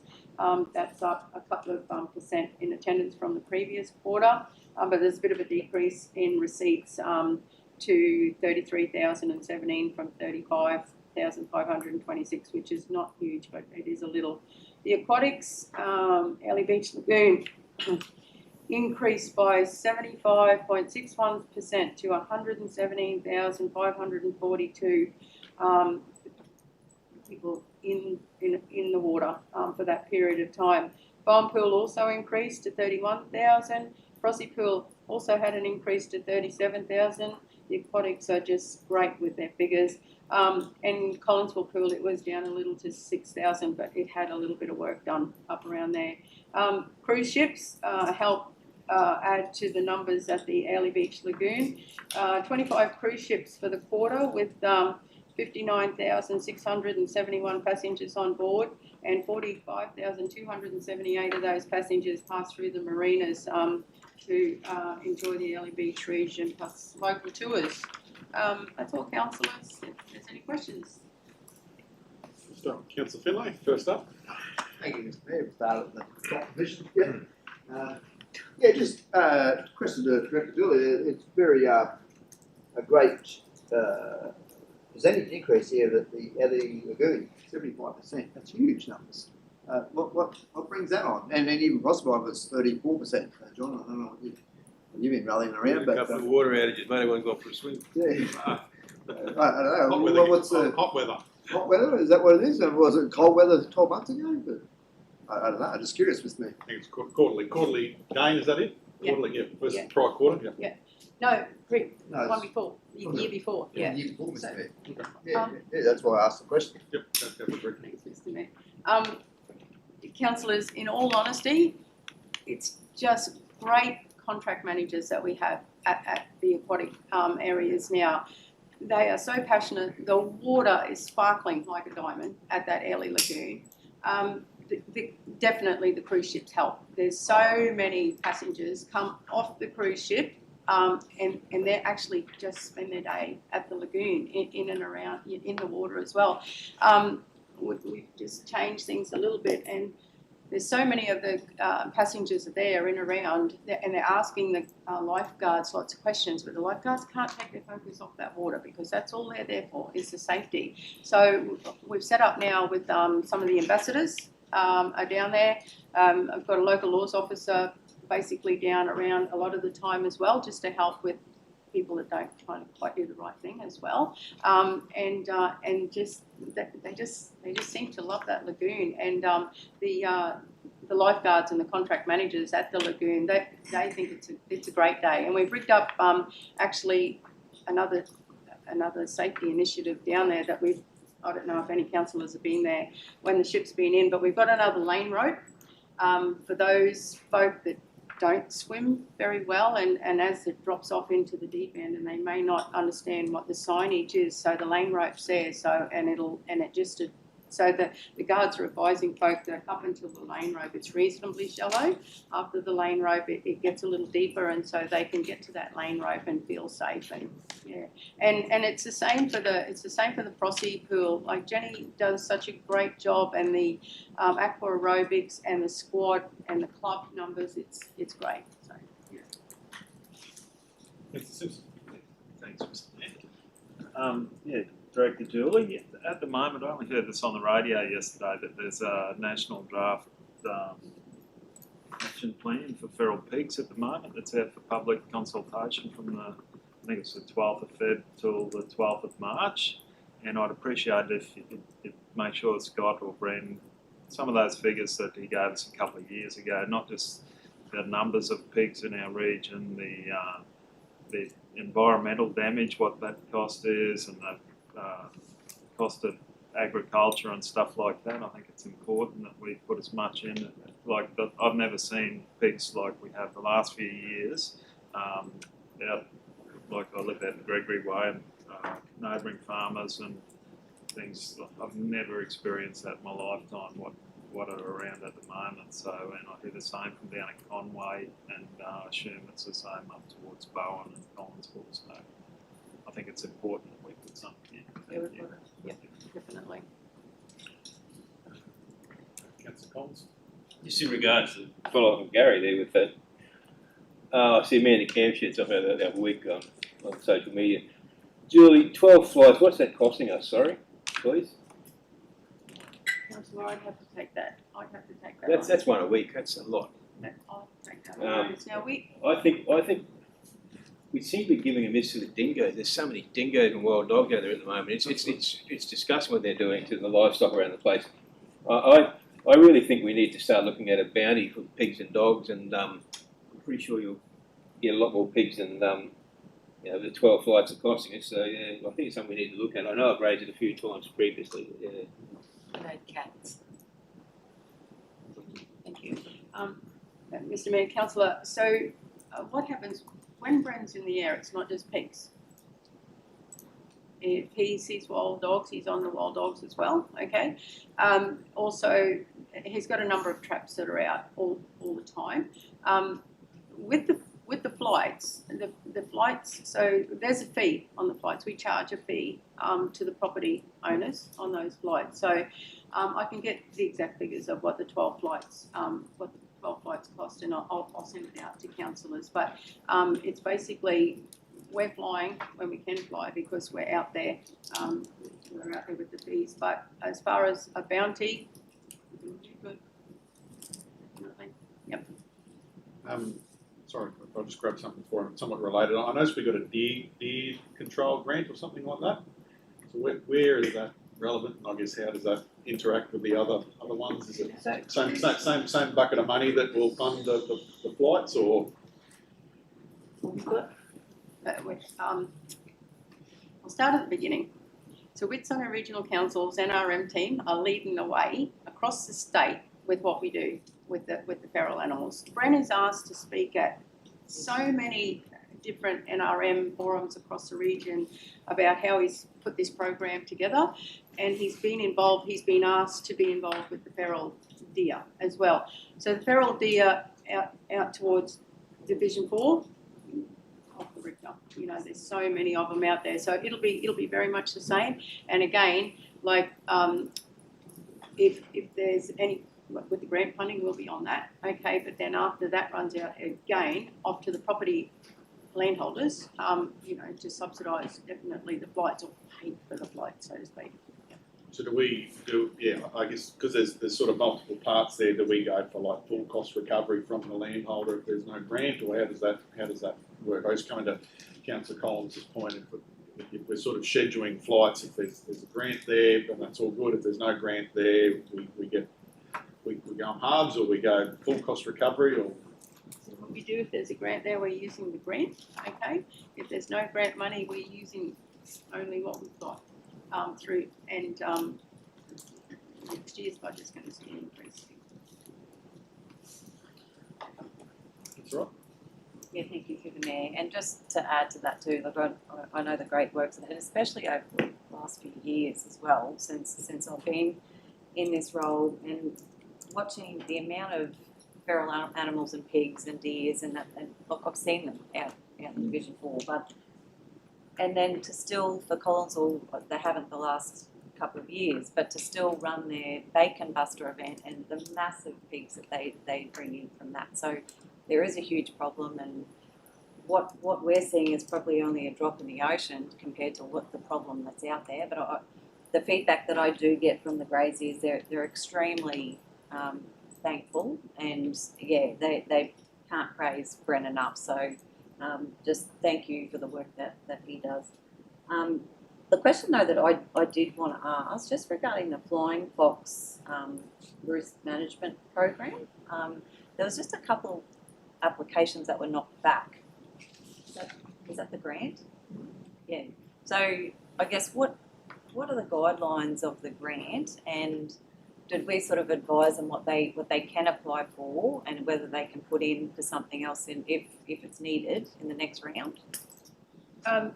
Yes, Councillor, I can't give you the exact criteria, but Scott's put a lot of work into it, and he puts a lot of work into out there with them and with the applications as well. And if we can possibly get the application to stretch across the criteria, it's a yes, you know, like, because we're there to help these folk that are having a problem, you know. But there are some that you just have to say no to. Look, with the if we get the approval to be able to use the rest of the funding, it'll be very much the same type of thing. And if we can help them, we'll help them with that grant funding. I did have a related question there. So I guess it is, well, the ones that have been successful, is it predominantly tree trimming that they're doing, or what's sort of the deciding what are the people that are getting it doing, and what are the ones that aren't getting it asking for? So there's a bit of tree trimming, but it's cleaning roofs, you know, before it starts into the gutters and then into the rainwater tanks and things like that. So they're basically what the main approvals are. Yep. Thank you. And yes, I know about the reindeer. I nearly ran one over on the road back from Collinsville one night, frightened the life out of me. But the feral pigs are a huge problem. They're at the back of Jubilee Pocket. They're up around the little airport, as well as wild dogs. And it's not just out west, it's in the suburbs. You know, I've got people ringing me up because their garden's been absolutely torn apart by the pigs down, particularly in Tubes. So it's everywhere. Yeah, and I guess probably just one I've got to add to that is do we have any understanding of what the state's doing in that space? I know they're obviously the lead agency for wildlife, and they're also lead agency for primary industry. So do we have any visibility around what they're doing in the region to support these activities? They're obviously blowing it up, Mandacam's blowing it up, but are they actually, other than giving us a cents on the dollar contribution to grants, are they actually doing anything tangible? From what I understand, a lot of the pigs and the dogs are actually coming out of the national park. Yeah. Parks or around the whole area, you know, so yeah. Yeah, and that's what I was just going to say. Yeah. I understand that, Director. So do we know if those parks have got any? Are they doing activities, or is it just? So there was the baiting program seems to have been reduced. So they bait more so than it should. So the baiting process has been reduced quite considerably.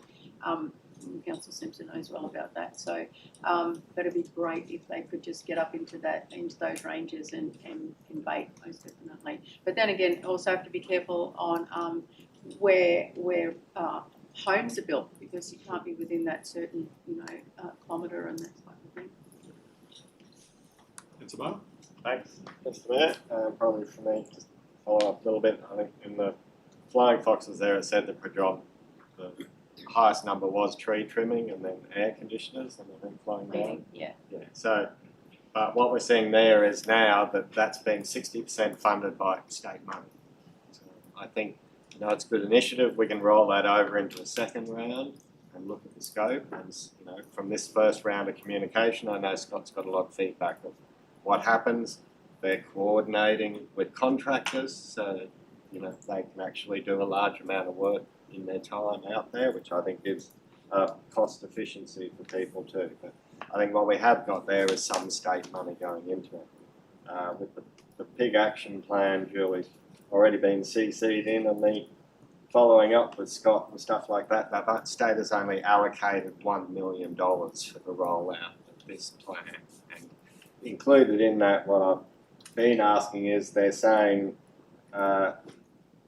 included in that investment is feral pig coordinators in 6 priority regions. And reading the draft plan, I couldn't even find what the priority regions are. So, but it did list us as one of the stakeholders they've already spoken to in the drafting at this stage. But I think with the work that Bryn and Council's been doing, it's obviously put us in a good position to try and bring that here. They do reference back to $50 million over their wider 4-year biosecurity measures. So I think with the scope of the issues that we have, we know that that's not a big pot of money. And certainly when we look at the economic, agricultural, and environmental damage that's going on, we need to find more efficiencies, and that really comes down to more dollars. Thanks. Just a couple more. I've got Director Julie. So we may change the library hours, obviously. What's the general feedback on library hours? Is it working? So, complaints?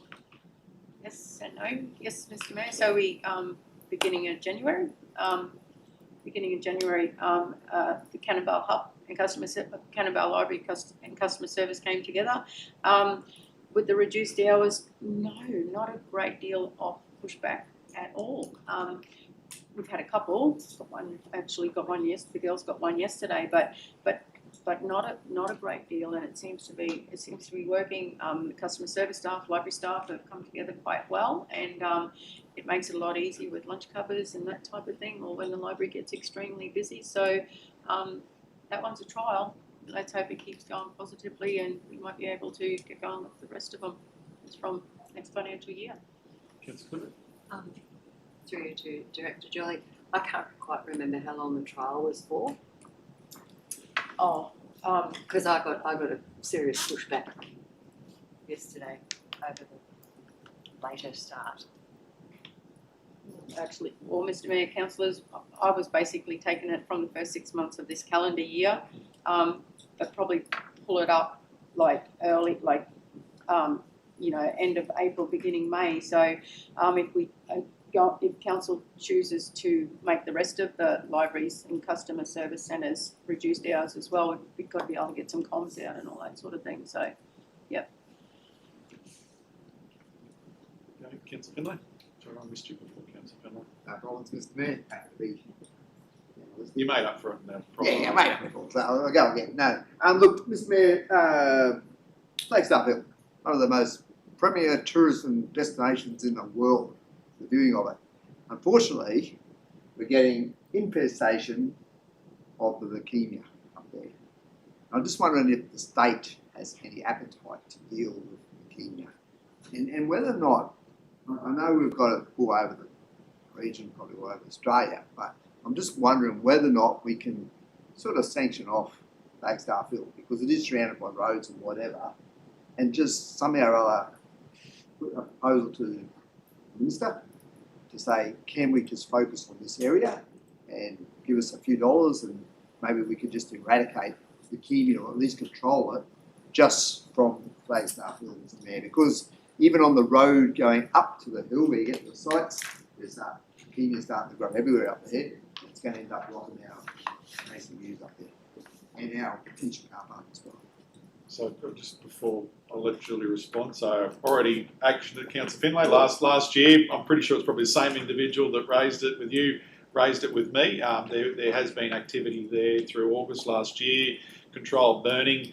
I guess the challenge we have there is we have tenure on a little footprint up the top, which we maintain pretty well.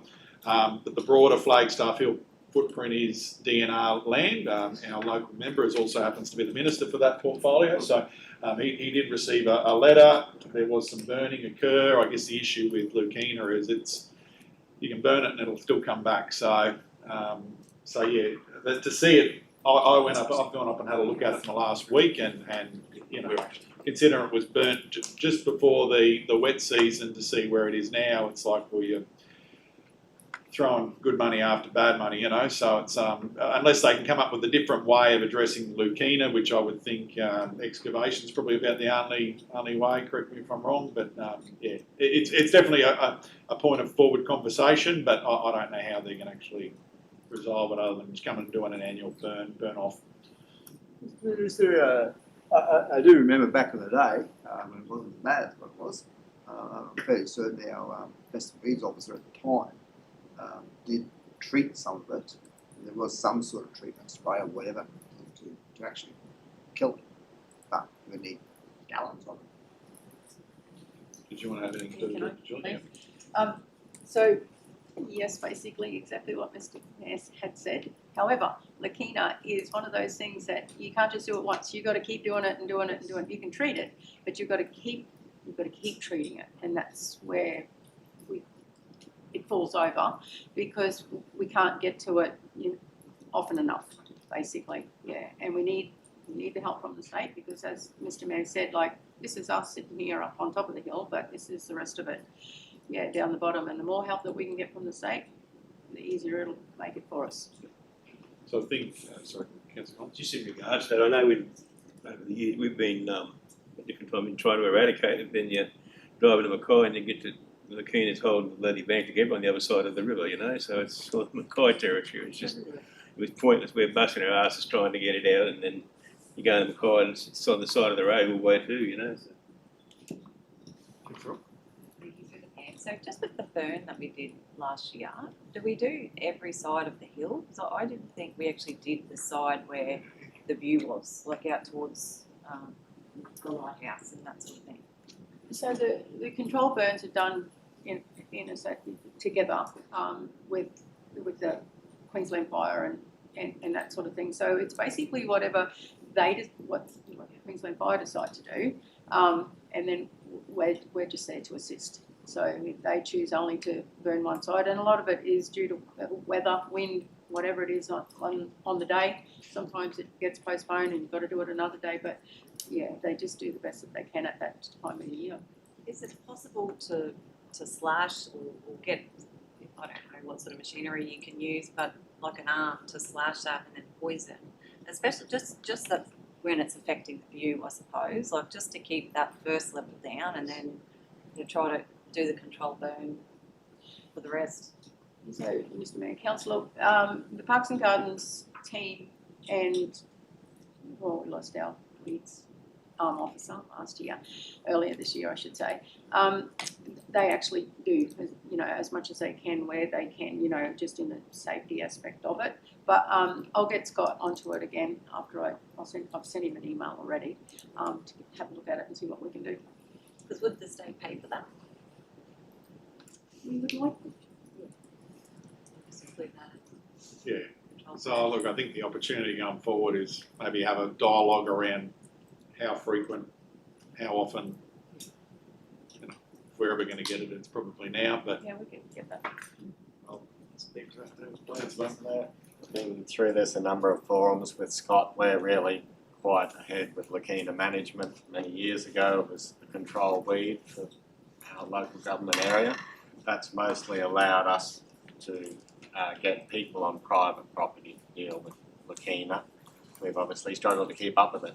His costings were between 10 and 20,000 per hectare, with today's costs up plus 20,000 per hectare, and it needs to be done every year for 7 years to deal with the seed bank. So I think the major infestation is on Airlie Hill around Waterson Way, that is creeping out through there. It's got into the sports park and stuff now, so it's coming right out through there. I think we've been talking with Gary Reid from Bowen and Collinsville Landcare.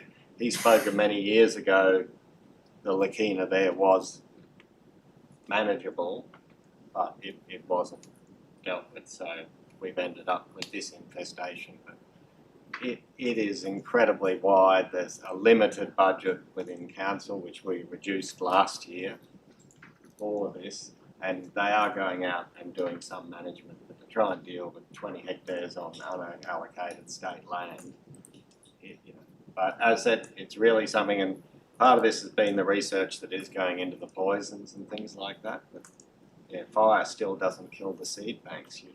It has to be something that you commit a budget to for a decade, and then, as Councillor Collins mentioned, it just comes up the road with somebody else. So how we manage it, I don't know, but I know it would be a huge expense.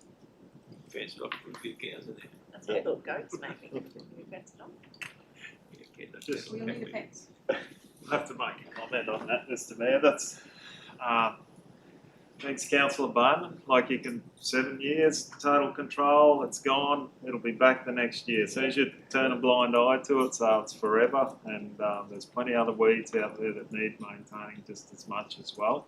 I'm surprised it's only got a 7-year weed seed viability, because some of the ones we've got at home have got 70 years, so that's good to know. But it's ongoing forever, and we need to advocate for more funding for these things, especially in our top tourism areas. I think this is my issue, Councillor Simpson, is Lakina, pigs, they're not just issues for us, they're issues right across the state. Some of them actually got it worse than us.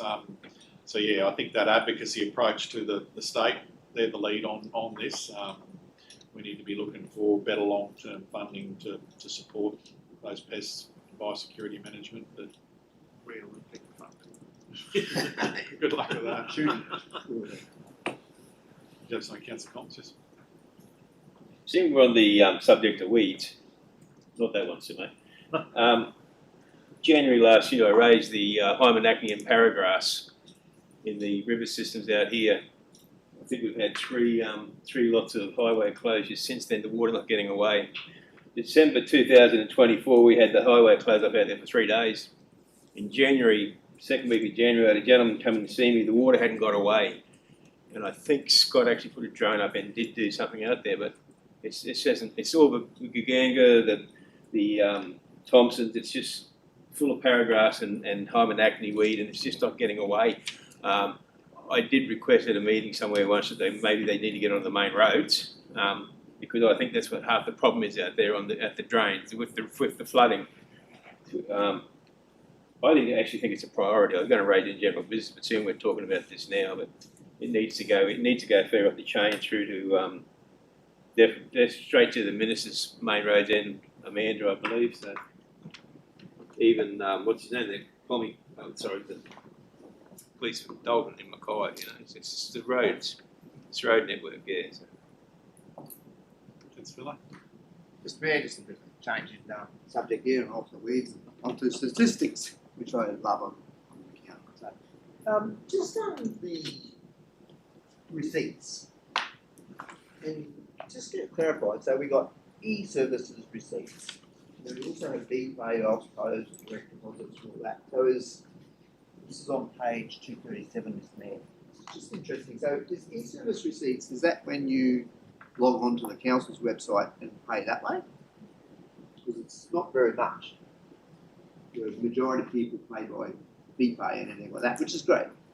I was just curious, I'm just curious about how that actually works. Yes, through you, Mr Mayor. Yes, that is through the website itself. We do find that most of the community here like to use BPay, and it's just they've got the options. Not having to come into the counter with the cash. Councillor Clifford. Thank you. Through you, Mr Mayor, to Director Julie. Wouldn't Department of Main Roads be responsible for the removal of Lakina along their road reserves? Because that's where I see most of it is close to roads. Well, councillor, it is in the road reserve or if it's back over in private property, because if it's in road reserve, we have a RMBC program that we have as well, so we just have to have a little bit of investigation on it to see what we can sort out. Any further questions? Okay. The motion that council receive the Community Services and Facilitation Activity Report for Quarter 2, 25-26 is attached in the report. I put to the vote. Those in favour? The motion is carried unanimously. I'll move that we adjourn for morning tea at 10:51 a.m. All in favour?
Everyone, Matt, let me know when we're good to go.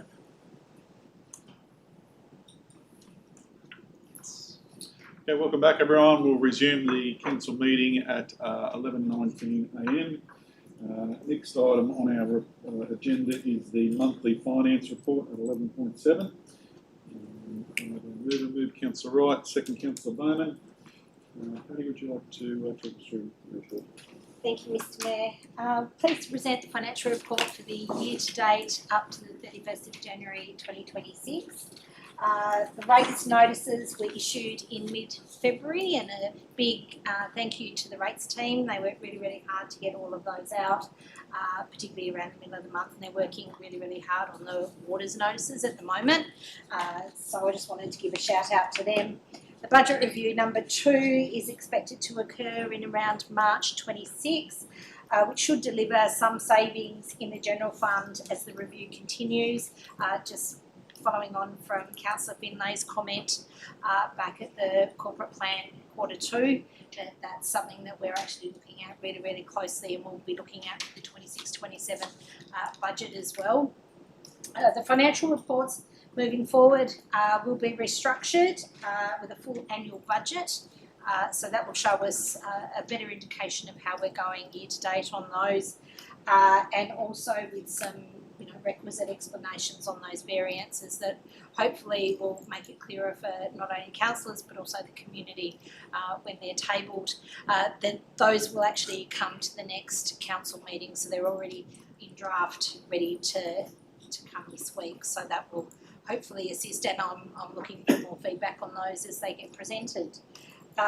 Borrowings are looking at being organised end of February for the 26-27 year, and finance team are having discussions with people across council along with our insurances. So there are a few activity points that are happening in the finance team at the moment. We are tracking roughly about where we'd expect this time of year, with more focus on the capital program and how we're going on that, rolling out up to 30th of June 2026 to then be able to set our 26-27 capital program moving forward. Thank you.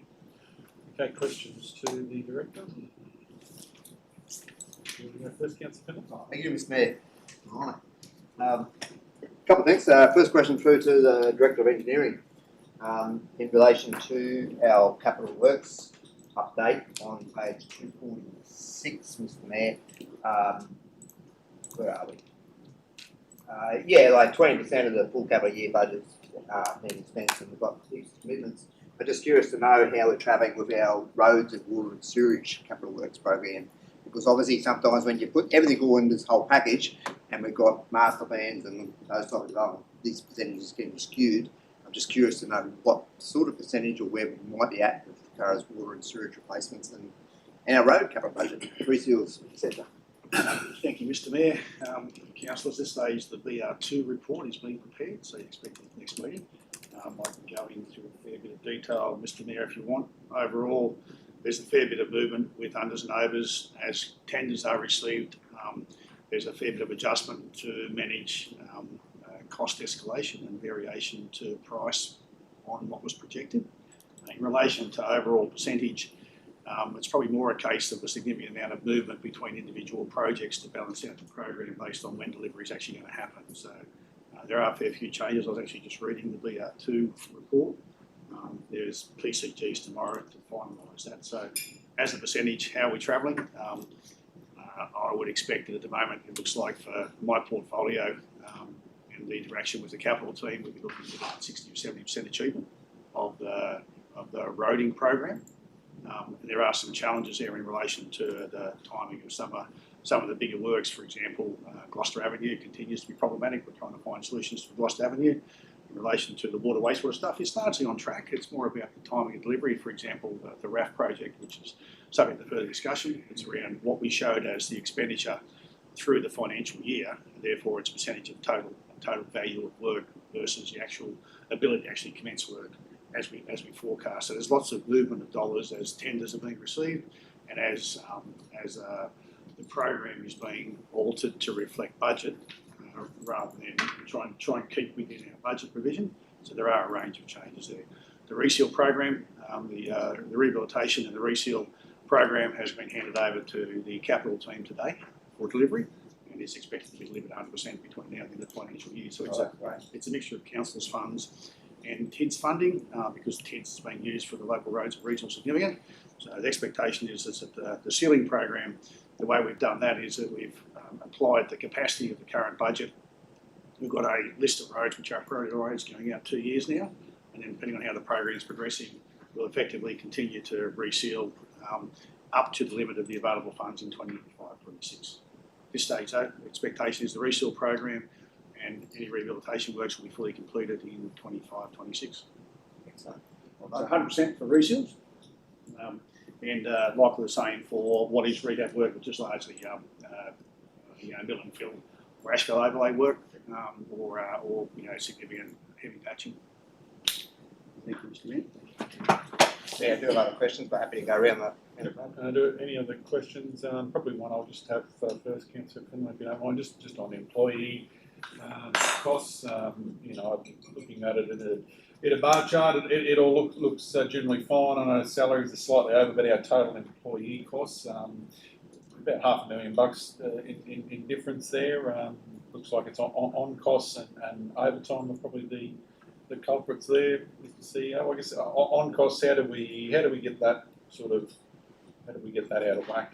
And I guess what are you sort of seeing there?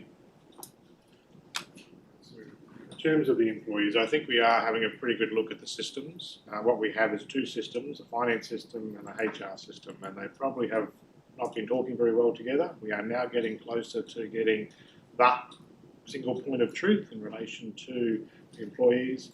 But you're correct, there's two elements we're looking at very closely. One is overtime, and there is good overtime and kind of overtime that's just extra. So we are working our way through that. Obviously, we have had a number of events in terms of flooding events that has seen rightly good overtime being put in play to address those. Sometimes that's funded overtime, and obviously we've had a range of things in relation to our water service as well in terms of overtime. But we are looking at the rest of the overtime, and in terms of the overall costs, we are looking at those in terms of trying to work out whether there should be more direct costs, particularly to the businesses, or whether they should actually be these broad costs which are over the areas.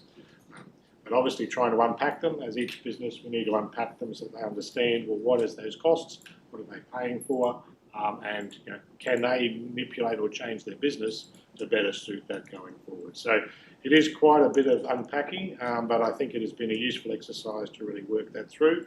And while we've probably started a little bit in terms of commercial and utilities business, we'll be rolling into the rest of the businesses.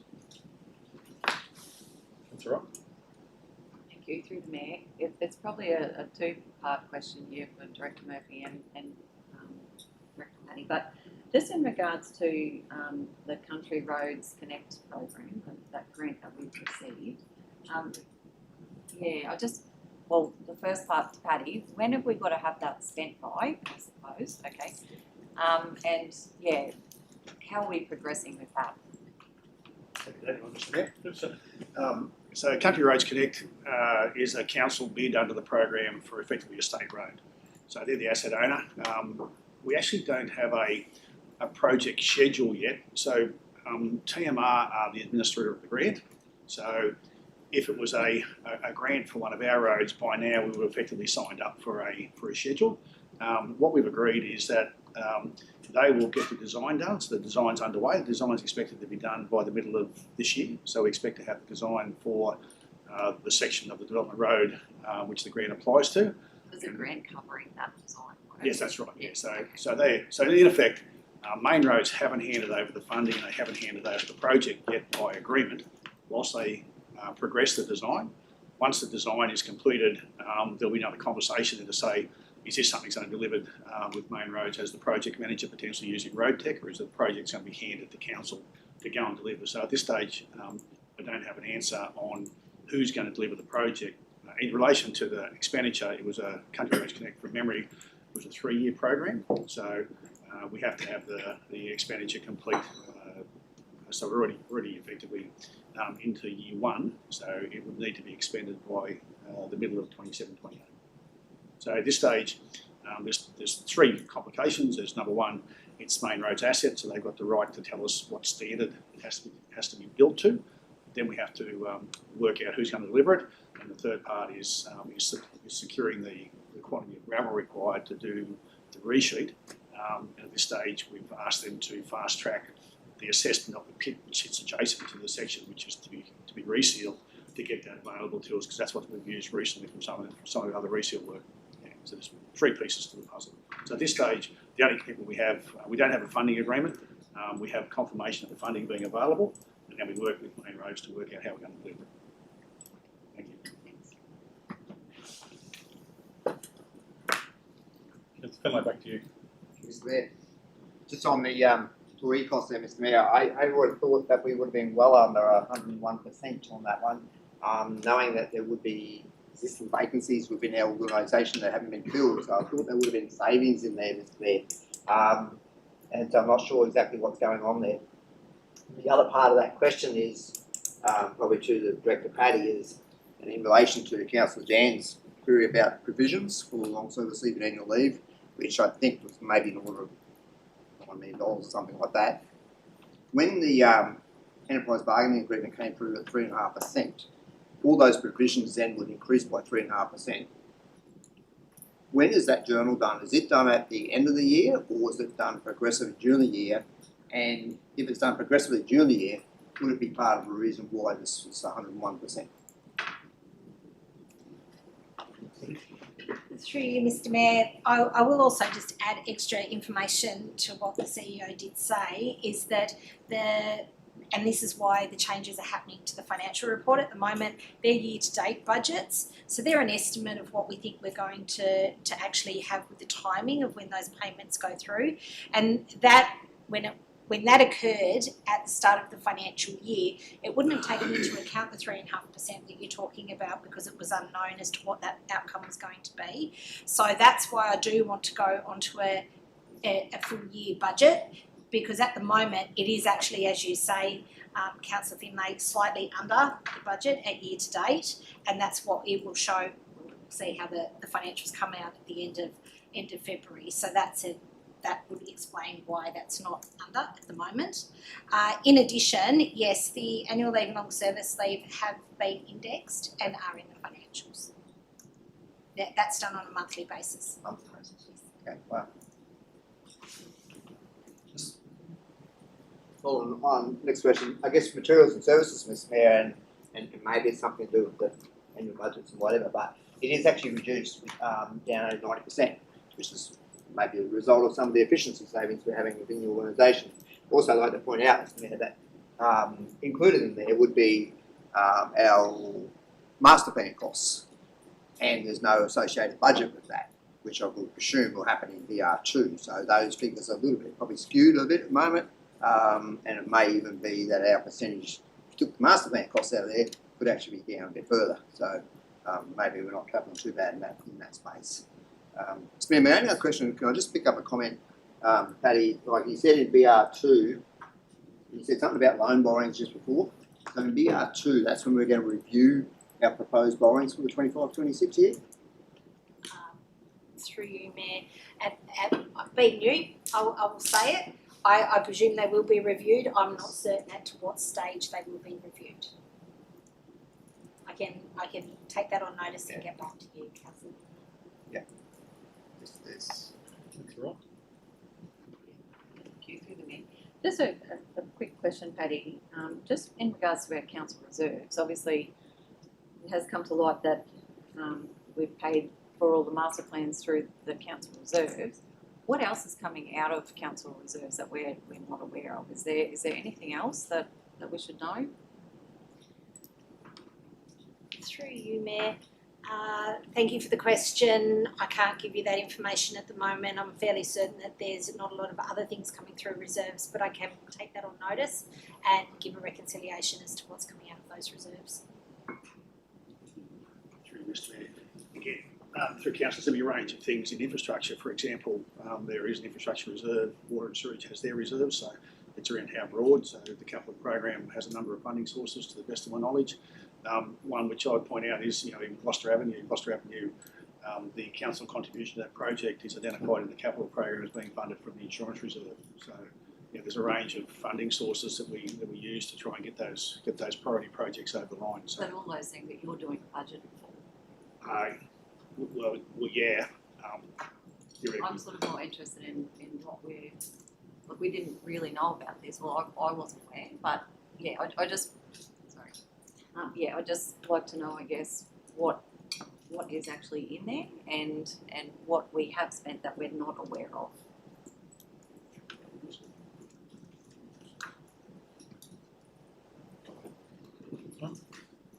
Thanks, Mr. Mayor. I think what I know, we moved and resolved to allocate that money, and in each budget review, there's actually a shift in the reserves of what every money is allocated to. It'd be up to council to say if anything happens that hasn't been agreed to and resolved around this table. I haven't seen it in 3 years. It's all sort of in there and things are shuffled between reserves.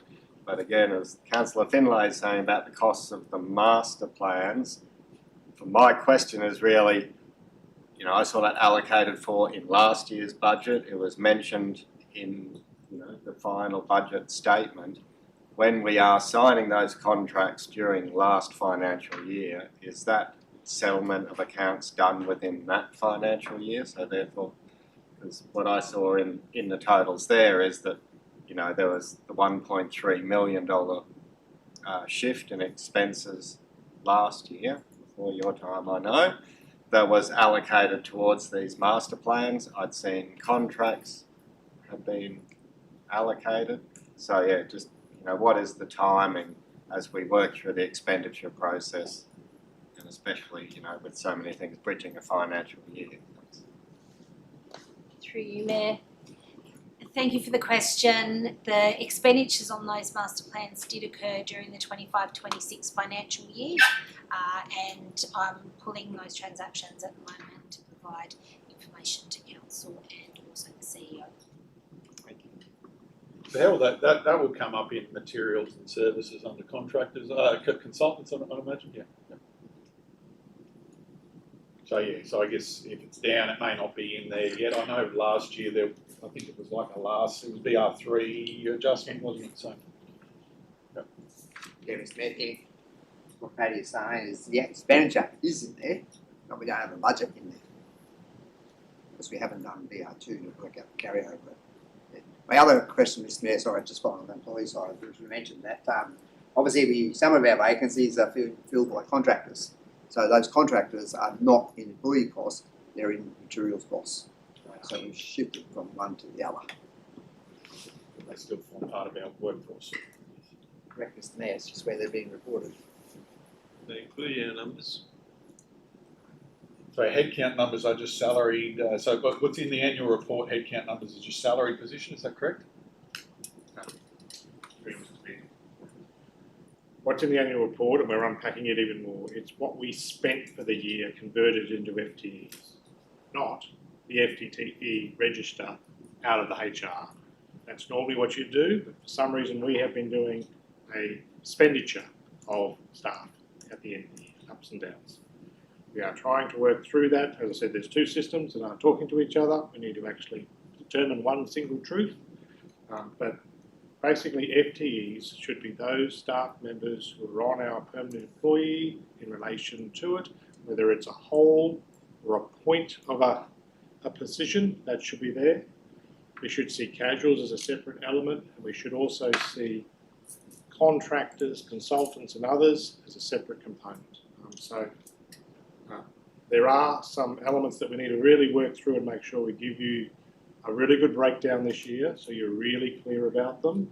It's about the boxes and the money and the people inside them. And it's really important we show you all three. Yeah, I agree with that. I think for us it's got to be on the balance of what we spend on labour, whether it be salaried, you know, labour hire, man on a Stop go. You know, yes.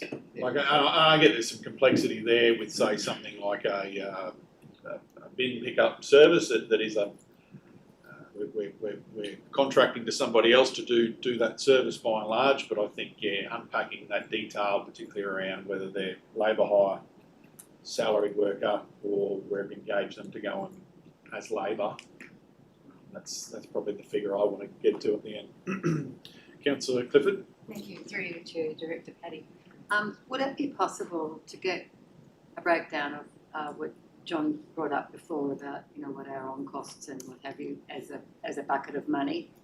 There should also be another bucket of money which is grants, which has to be spent on a certain thing, because I'd like to know how much we've got at our disposal to do stuff that we need to do. And it's all sort of lumped in the one bucket, and I've got no idea what's what. Thank you. No urgency about that, but just would like to know at some stage. Through you, Mr. Mayor, there is a report as a second attachment around the profit and loss and balance sheet. The profit and loss does split up those expense categories further into the grants and the employee entitlements. So I'm more than happy to run through that and see if there's additional information that you and the councillors would like. Thank you. Okay, further questions on the monthly finance report? Okay. The motion that council receive the monthly financial report, including the unaudited financial statements for the period that ended 31 January 2026, I put to the vote. Those in favour? The motion is carried unanimously. Okay, moving on to our next item. So that's the last of our ordinary reports. We now have our confidential business items. So I'll seek a mover and second. Move Councillor Clifford, second Councillor Wright. The council closed the meeting to the public at 11:40 a.m. in accordance with section 254J of the Local Government Regulations 2012 closed meetings for the purpose of discussing the following items. 12.1, the Residential Activation Fund, Delivery Model Stage 2. 12.2, legal update and council expenditure. 12.3, withdraw sale of land for outstanding rates and charges. And late confidential supplementary report 13.1, organisational restructure 2025-26.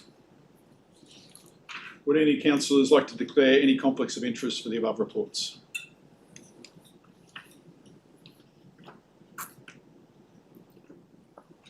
Councillor Collins? I have a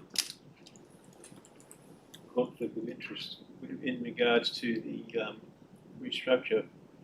However, I've been given the go-ahead by the Office of Independent Assessor, so I don't need to make a conflict of interest. Do I need to still do it, Will? So you want to do it as a declarable, or? Declarable, yeah. Do I need to make it still made after the... The process is it. If you have a declarable conflict of interest, Yep. you need to declare it to the meeting and ask the meeting to determine whether you can participate, depending on your conflicts and how it would impede perhaps on your ability to look at the matter independently and objectively. Yep. Well, I do have a... Just procedural. So we're going to make that declaration Before we go into any of the time. Yep. The described conflict of interest. As I have a family member working at council. However, I've actually ran it by the Office of Independent Assessor, and by their reports, which the report I sent to Norm, they're quite happy for me to stay in the room. I don't believe it'll be I don't believe it will affect the position that my daughter's in. It's a high level restructure what we're looking at here. So. So Norm, procedurally, we still have to take a vote on that? Yep. Yes, okay. So Councillor Collins has made a declarable conflict of interest with regards to item, what was it, 13.1 was it? And has asked to stay in the room to participate. All in favour? Did you need to move for a second? Yep, hang on. Can I ask Norman a question, please? Just on regarding that, sorry. With these conflicts of interest, appreciate Councillor Collins has got a member of family working. It's not about whether you think you should be in the room or should be out of the room. It's a perceived thing from a member of the public might perceive that someone has some sort of a conflict of interest and might not be able to make a good impartial judgment on whatever's put in front of them. I'm a bit wary of us around the table saying, he or she should stay in the room or should leave. It's the perception of one member of the public, and that's all, that might think, he shouldn't or she shouldn't be there. Well, I don't know what I'm standing up for. Yeah. We're not closed yet. I think it's always debatable because is it a reasonable expectation? Yeah. So, and you can debate what's reasonable until the cows come Yeah. But essentially, the councillor has to make that decision, and then the councillors or the remaining councillors have to vote on whether they believe he or she can impartially participate in the decision-making process. Yeah, that's my concern. If one member of the tens of thousands of public out there think differently, it can come back around the table to all of us if we've been seen to make the wrong decision, that's all. Okay. So it's is this a procedural motion? Do we need to move in a second? Yes, could you just clarify, do I need mover and second for Councillor Collins to remain, is that correct? Yeah, okay. And Councillor Collins can't participate in the vote. Okay, so I'm you're happy to move. Stays. Okay, happy to move stays as second to Councillor Clifford. So the motion that Councillor Collins stays in the room for item 13.1 and noting declarable conflict of interest, I put to the vote. Those in favour? Those against? The motion is carried 5-1. Okay. So, Mr. Mayor, I'm not declaring any conflict of interest today, and I will be staying in the room. My reason for that, so this is in regards to the organisational structure.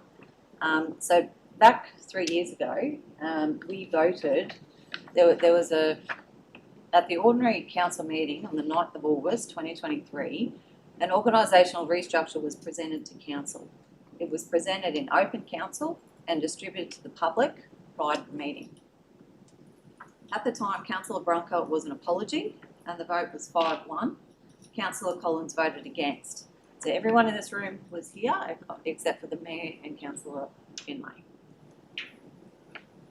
So I was in the room, I didn't report the conflict and also voted.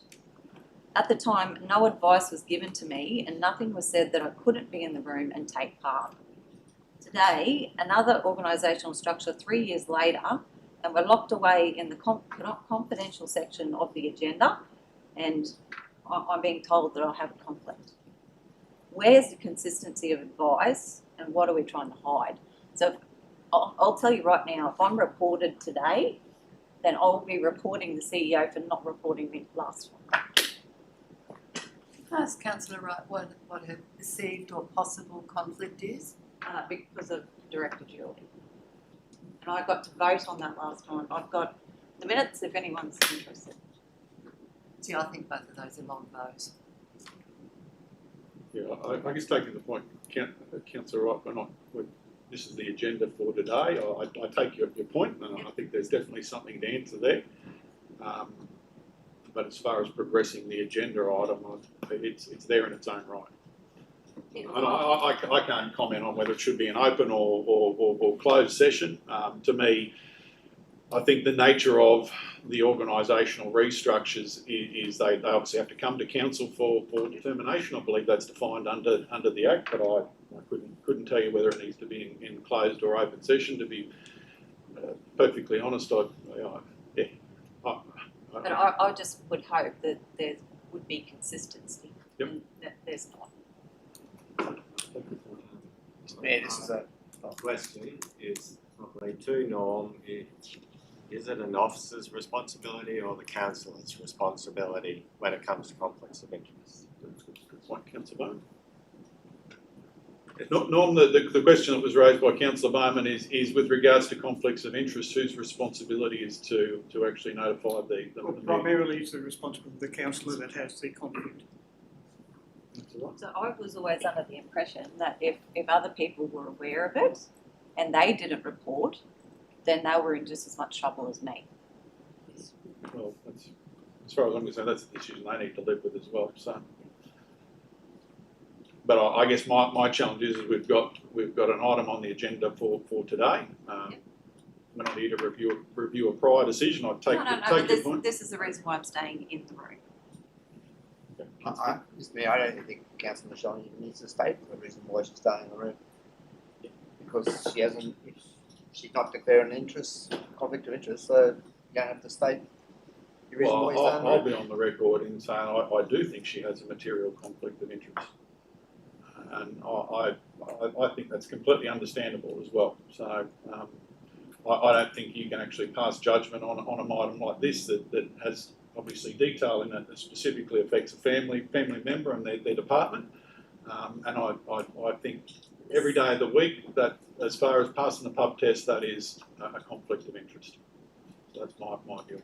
And I know it doesn't, as I said, you look at whatever's happened in the past, I can't control that. All I can control is what's in the meeting right now. And as I said, I see it as a conflict every day of the week. Councillor Simpson? I agree, Mr. Mayor. Other organisations I've worked at, it's one of the top corporate governance principles. When you've got family members and discussing wages and stuff, I think there's an interest there. And so if I'm not happy with that, do I need to say something in open or? We're in open. Yeah. If I'm not happy with Michelle staying and Councillor Wright staying in the room, do I have to say something now? I think you've just said it. Well, I move that. But hang on, Mr. Mayor, can I just speak procedurally a little bit to get a bit of clarification on this? So, if a councillor doesn't declare an interest, like, why don't we just don't record anything? Why are we? Because we have obligations under the Local Government Act. If we think there's a conflict of interest, we have to put on the table. Okay, so that. And she can move forward, but if it affects the decision, then she's breaching the Local Government Act and it's actually misconduct. So, And I will. So we need to, that's what I mean. That's what I was trying to understand. Where do we stand in here? Like, if the councillor says, I don't have a conflict, like, you can just sit there and say nothing. But if one of us suspects someone has a conflict, that's what I was saying to ask Councillor Gary, is then we have to step in now and say, and put it to a vote for the rest of us. I don't know. I'd be happy to take advice from Norm on that. It's not something I anticipated, so I haven't got anything off the top of my head. If you give me a few minutes, I'll have a look at the Act. Okay. Councillor Cook? My understanding has always been if in doubt, you step out. That way nobody can point a finger at you or do anything. With the case of Director Julie, it's hardly, I mean, she was been here a long time before Councillor Wright. Yeah, look, I get the perspective of it, and I think our first obligation here is to the community. That is our first obligation. That's prescribed under law. And I think, the conflicts of interest isn't just something that affects us. It actually affects the standards that we set around this table and the standards that reflect outside there into the broader organisation. So, I've got a very firm view on it. I think,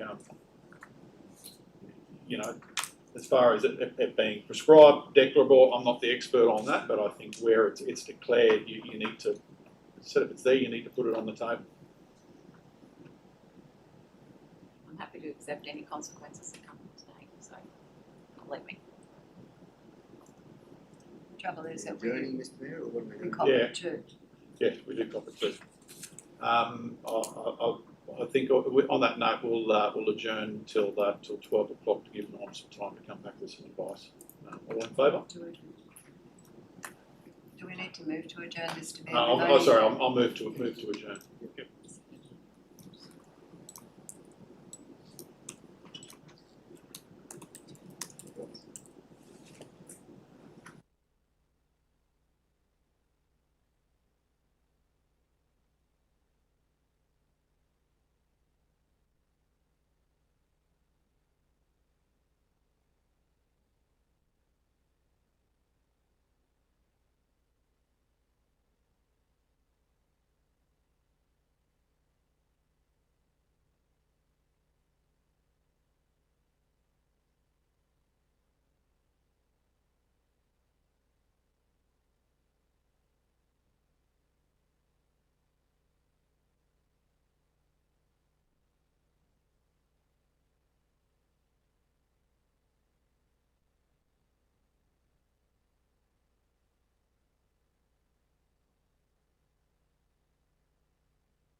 Okay, we'll reopen the meeting at 12:09 p.m.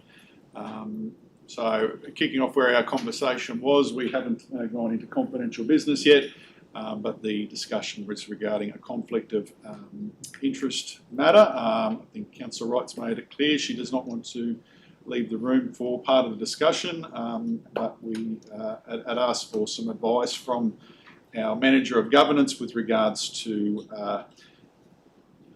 not what's right or wrong, but probably the process we need to follow under the Local Government Act.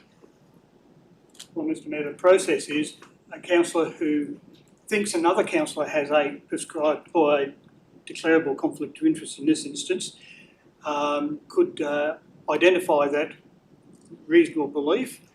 Both sides have an opportunity to state their case, and the council makes a decision. So, so the council makes a decision to put it to a vote, or does that need to come from an individual? To a vote if the individual doesn't make that declaration themselves. So if I do not leave, even after the vote, what happens then?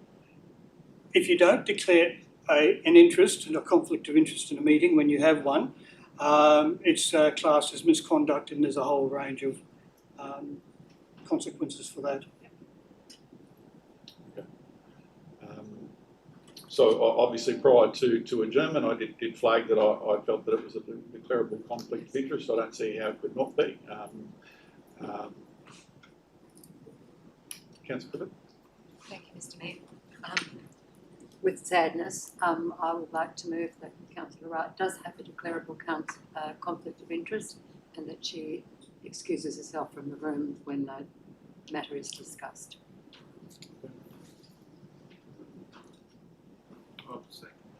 Okay, Councillor Simpson seconds that. Do you want to say anything further, Councillor Wright?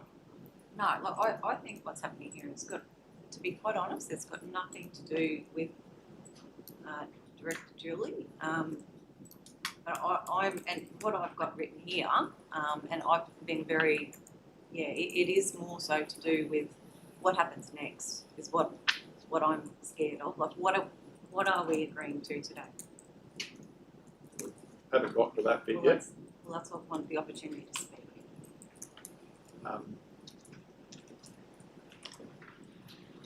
Councillor Finlay, something to go?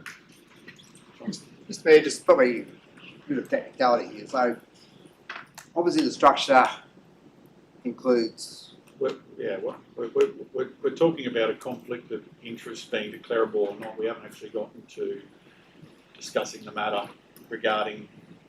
I guess what I'm saying is part of the discussion of the agenda item was broken apart from the declarable side of it.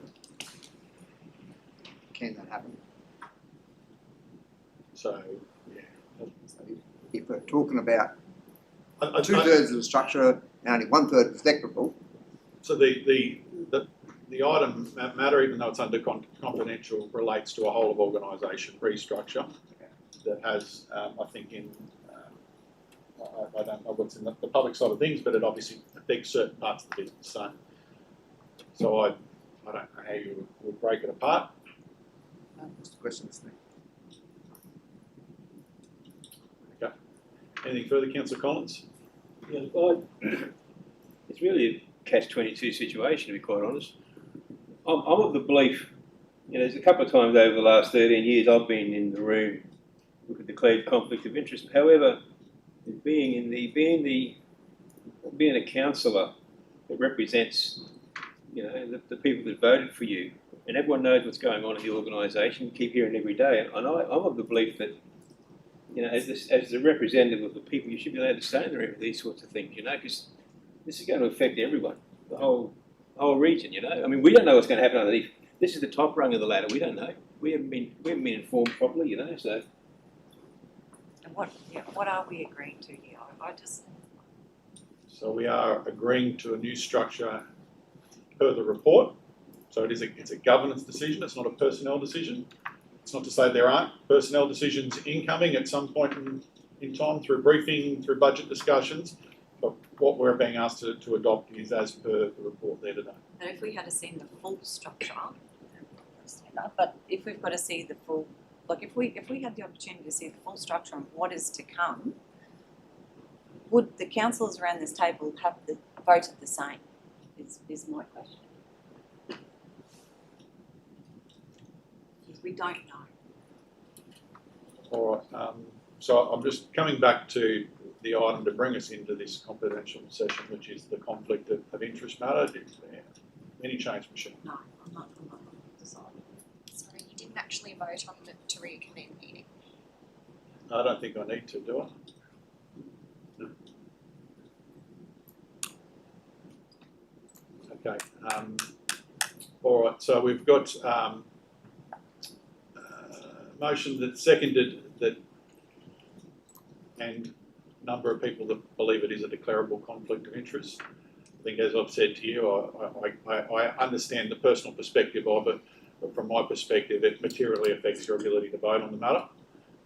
Because if I was in your shoes, I would be exactly the same. It affects you, personally when you've got a family member that's affected by the changes. So, Sorry, Mr. Mayor. Even if it wasn't a family member, I'd still be having the same opinion. Like I've said the whole time, it's about jobs. and that's what the report is about, though. We haven't adopted it yet, and this isn't the motion to adopt the report. Understand it prohibits you from the discussion, but part of what having a conflict is. Okay, anything further to add before we go? Okay, so the motion that Councillor Wright has a declarable conflict of interest and leaves the room for item 13.1, the organisational restructure. I put to the vote. Those in favour? Those against? The motion is carried 5-1. Okay. So we did have regarding the moving into, we've sort of gotten lost. Just help me regain my step. Is there any other conflicts on any of the other items? Yes, any other conflicts that need to be noted? Yeah, we're still. And just confirming, we did have a mover and seconder to go into confidential business as well. Okay.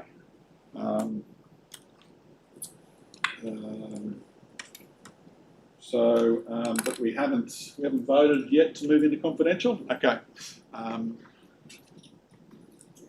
So if you can just probably so the motion the council closed the meeting to the public. I've already gone through the reports there that have been covered. I put to the vote. Those in favour? The motion is carried unanimously.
Okay, item 12.1, Residential Activation Fund Project Delivery Model Stage 2. Move Councillor Finlay, second Councillor Clifford. The motion that Council resolve to adopt the tender consideration panel in accordance with section 230 of the Local Government Regulation 2012 for the Residential Activation Fund projects and capital projects if identified, and delegate authority to the CEO to engage a contractor for the delivery of the RAF projects pursuant to the tender consideration plan from respondents to the request for expressions of interest process. I put to the vote. Those in favour? Can I speak to that? Yep. You want to speak after it, or you want to speak to it? Oh, no, I do want to speak to it. Okay. All right. Through the Mayor. Yeah, look, I think this is it's a great thing, and it's going to do some really positive things for Bowen. However, I do want to really back in that we look for local first. That's the most important thing here, and I think with that, you know, there's a range of things that will benefit our community. So there will be workers and houses and everything. So I can't back that enough that we do look at local first, please, with this. I'll echo that, Councillor Wright. It is a really good thing. I'm glad everybody's on board with it.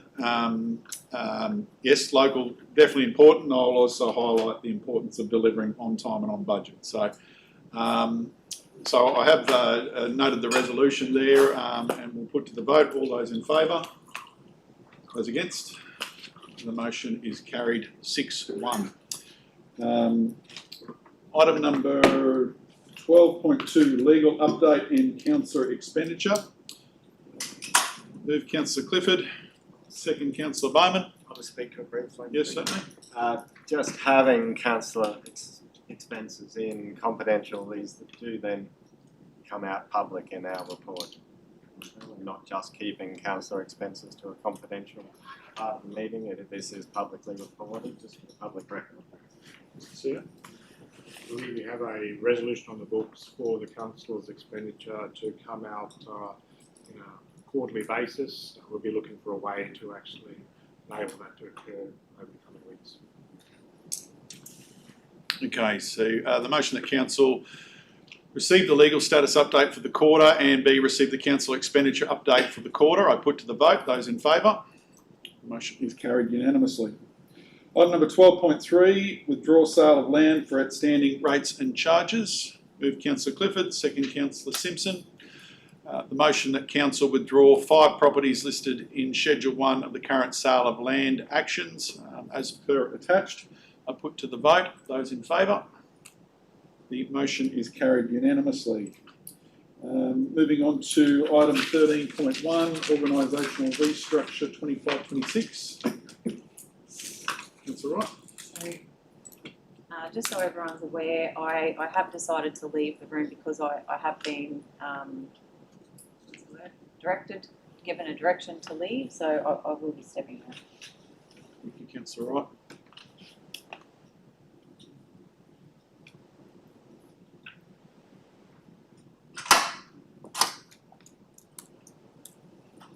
Okay, so I'll move this one.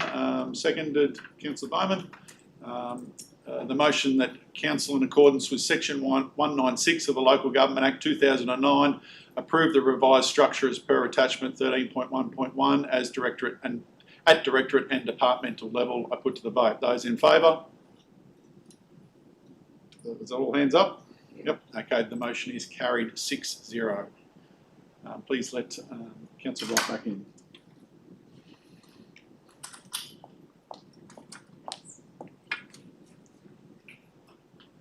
Okay, moving on to.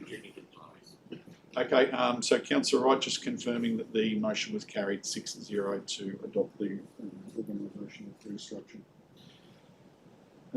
Next item is item number 14, matters of importance. Would any councillors like to raise any matters of importance? Councillor Wright. Thank you, through the Mayor.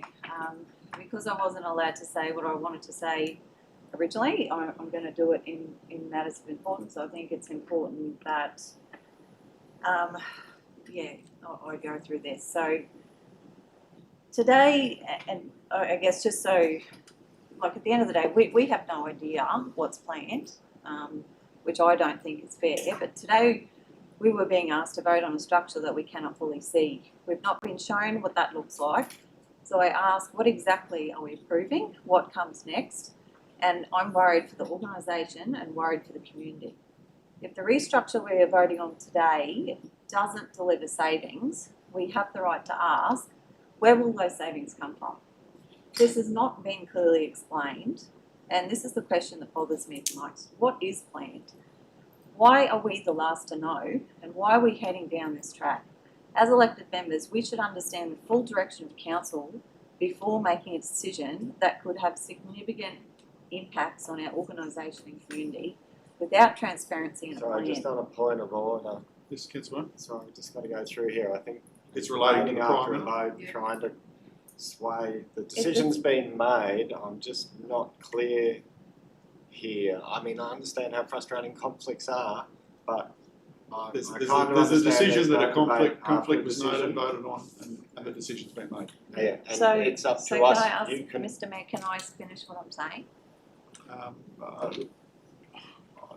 Where's Norm? We've already made that decision. Yes, Mr. Mayor. I get you want to voice your opinion, but I just don't know if this is the forum for it. So, Where is the forum? Where can I do this?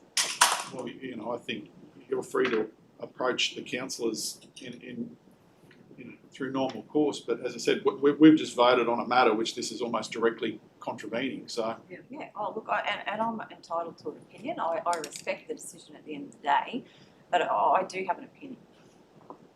So can I continue?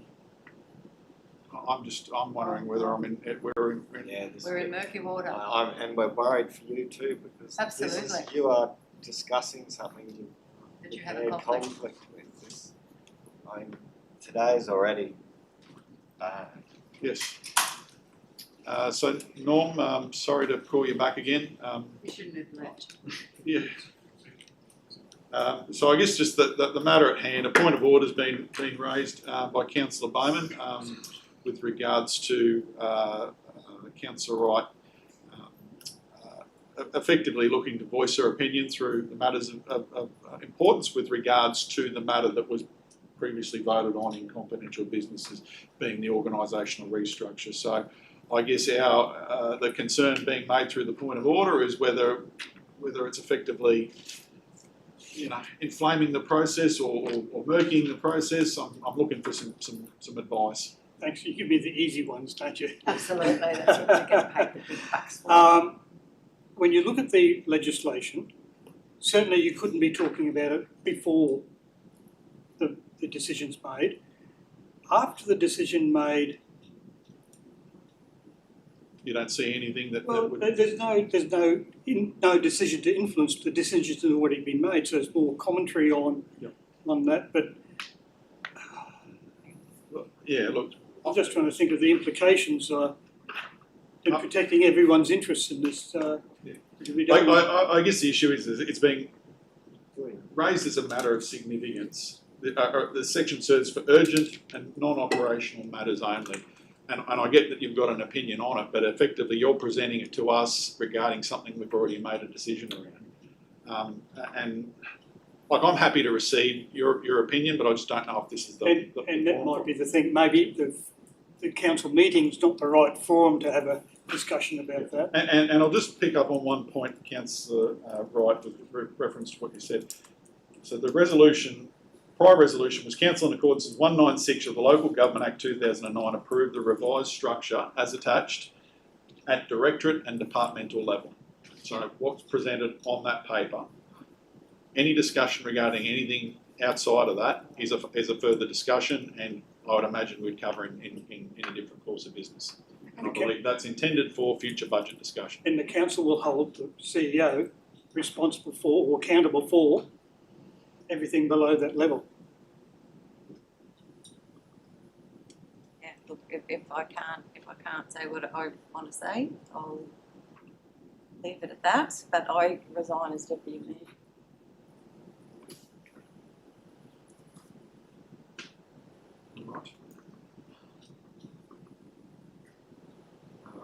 Any Any other governance advice there?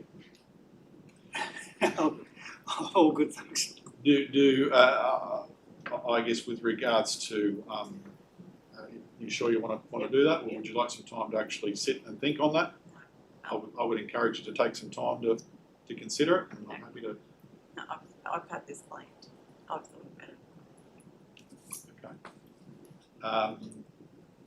I guess probably the question I'll ask then, if that's what we're receiving there, is that the appropriate protocol to receive it, or? I do want to be clear. I'm continuing as Division 4 councillor, not as Deputy Mayor. Mr. Mayor, so resignation is received at any point in time.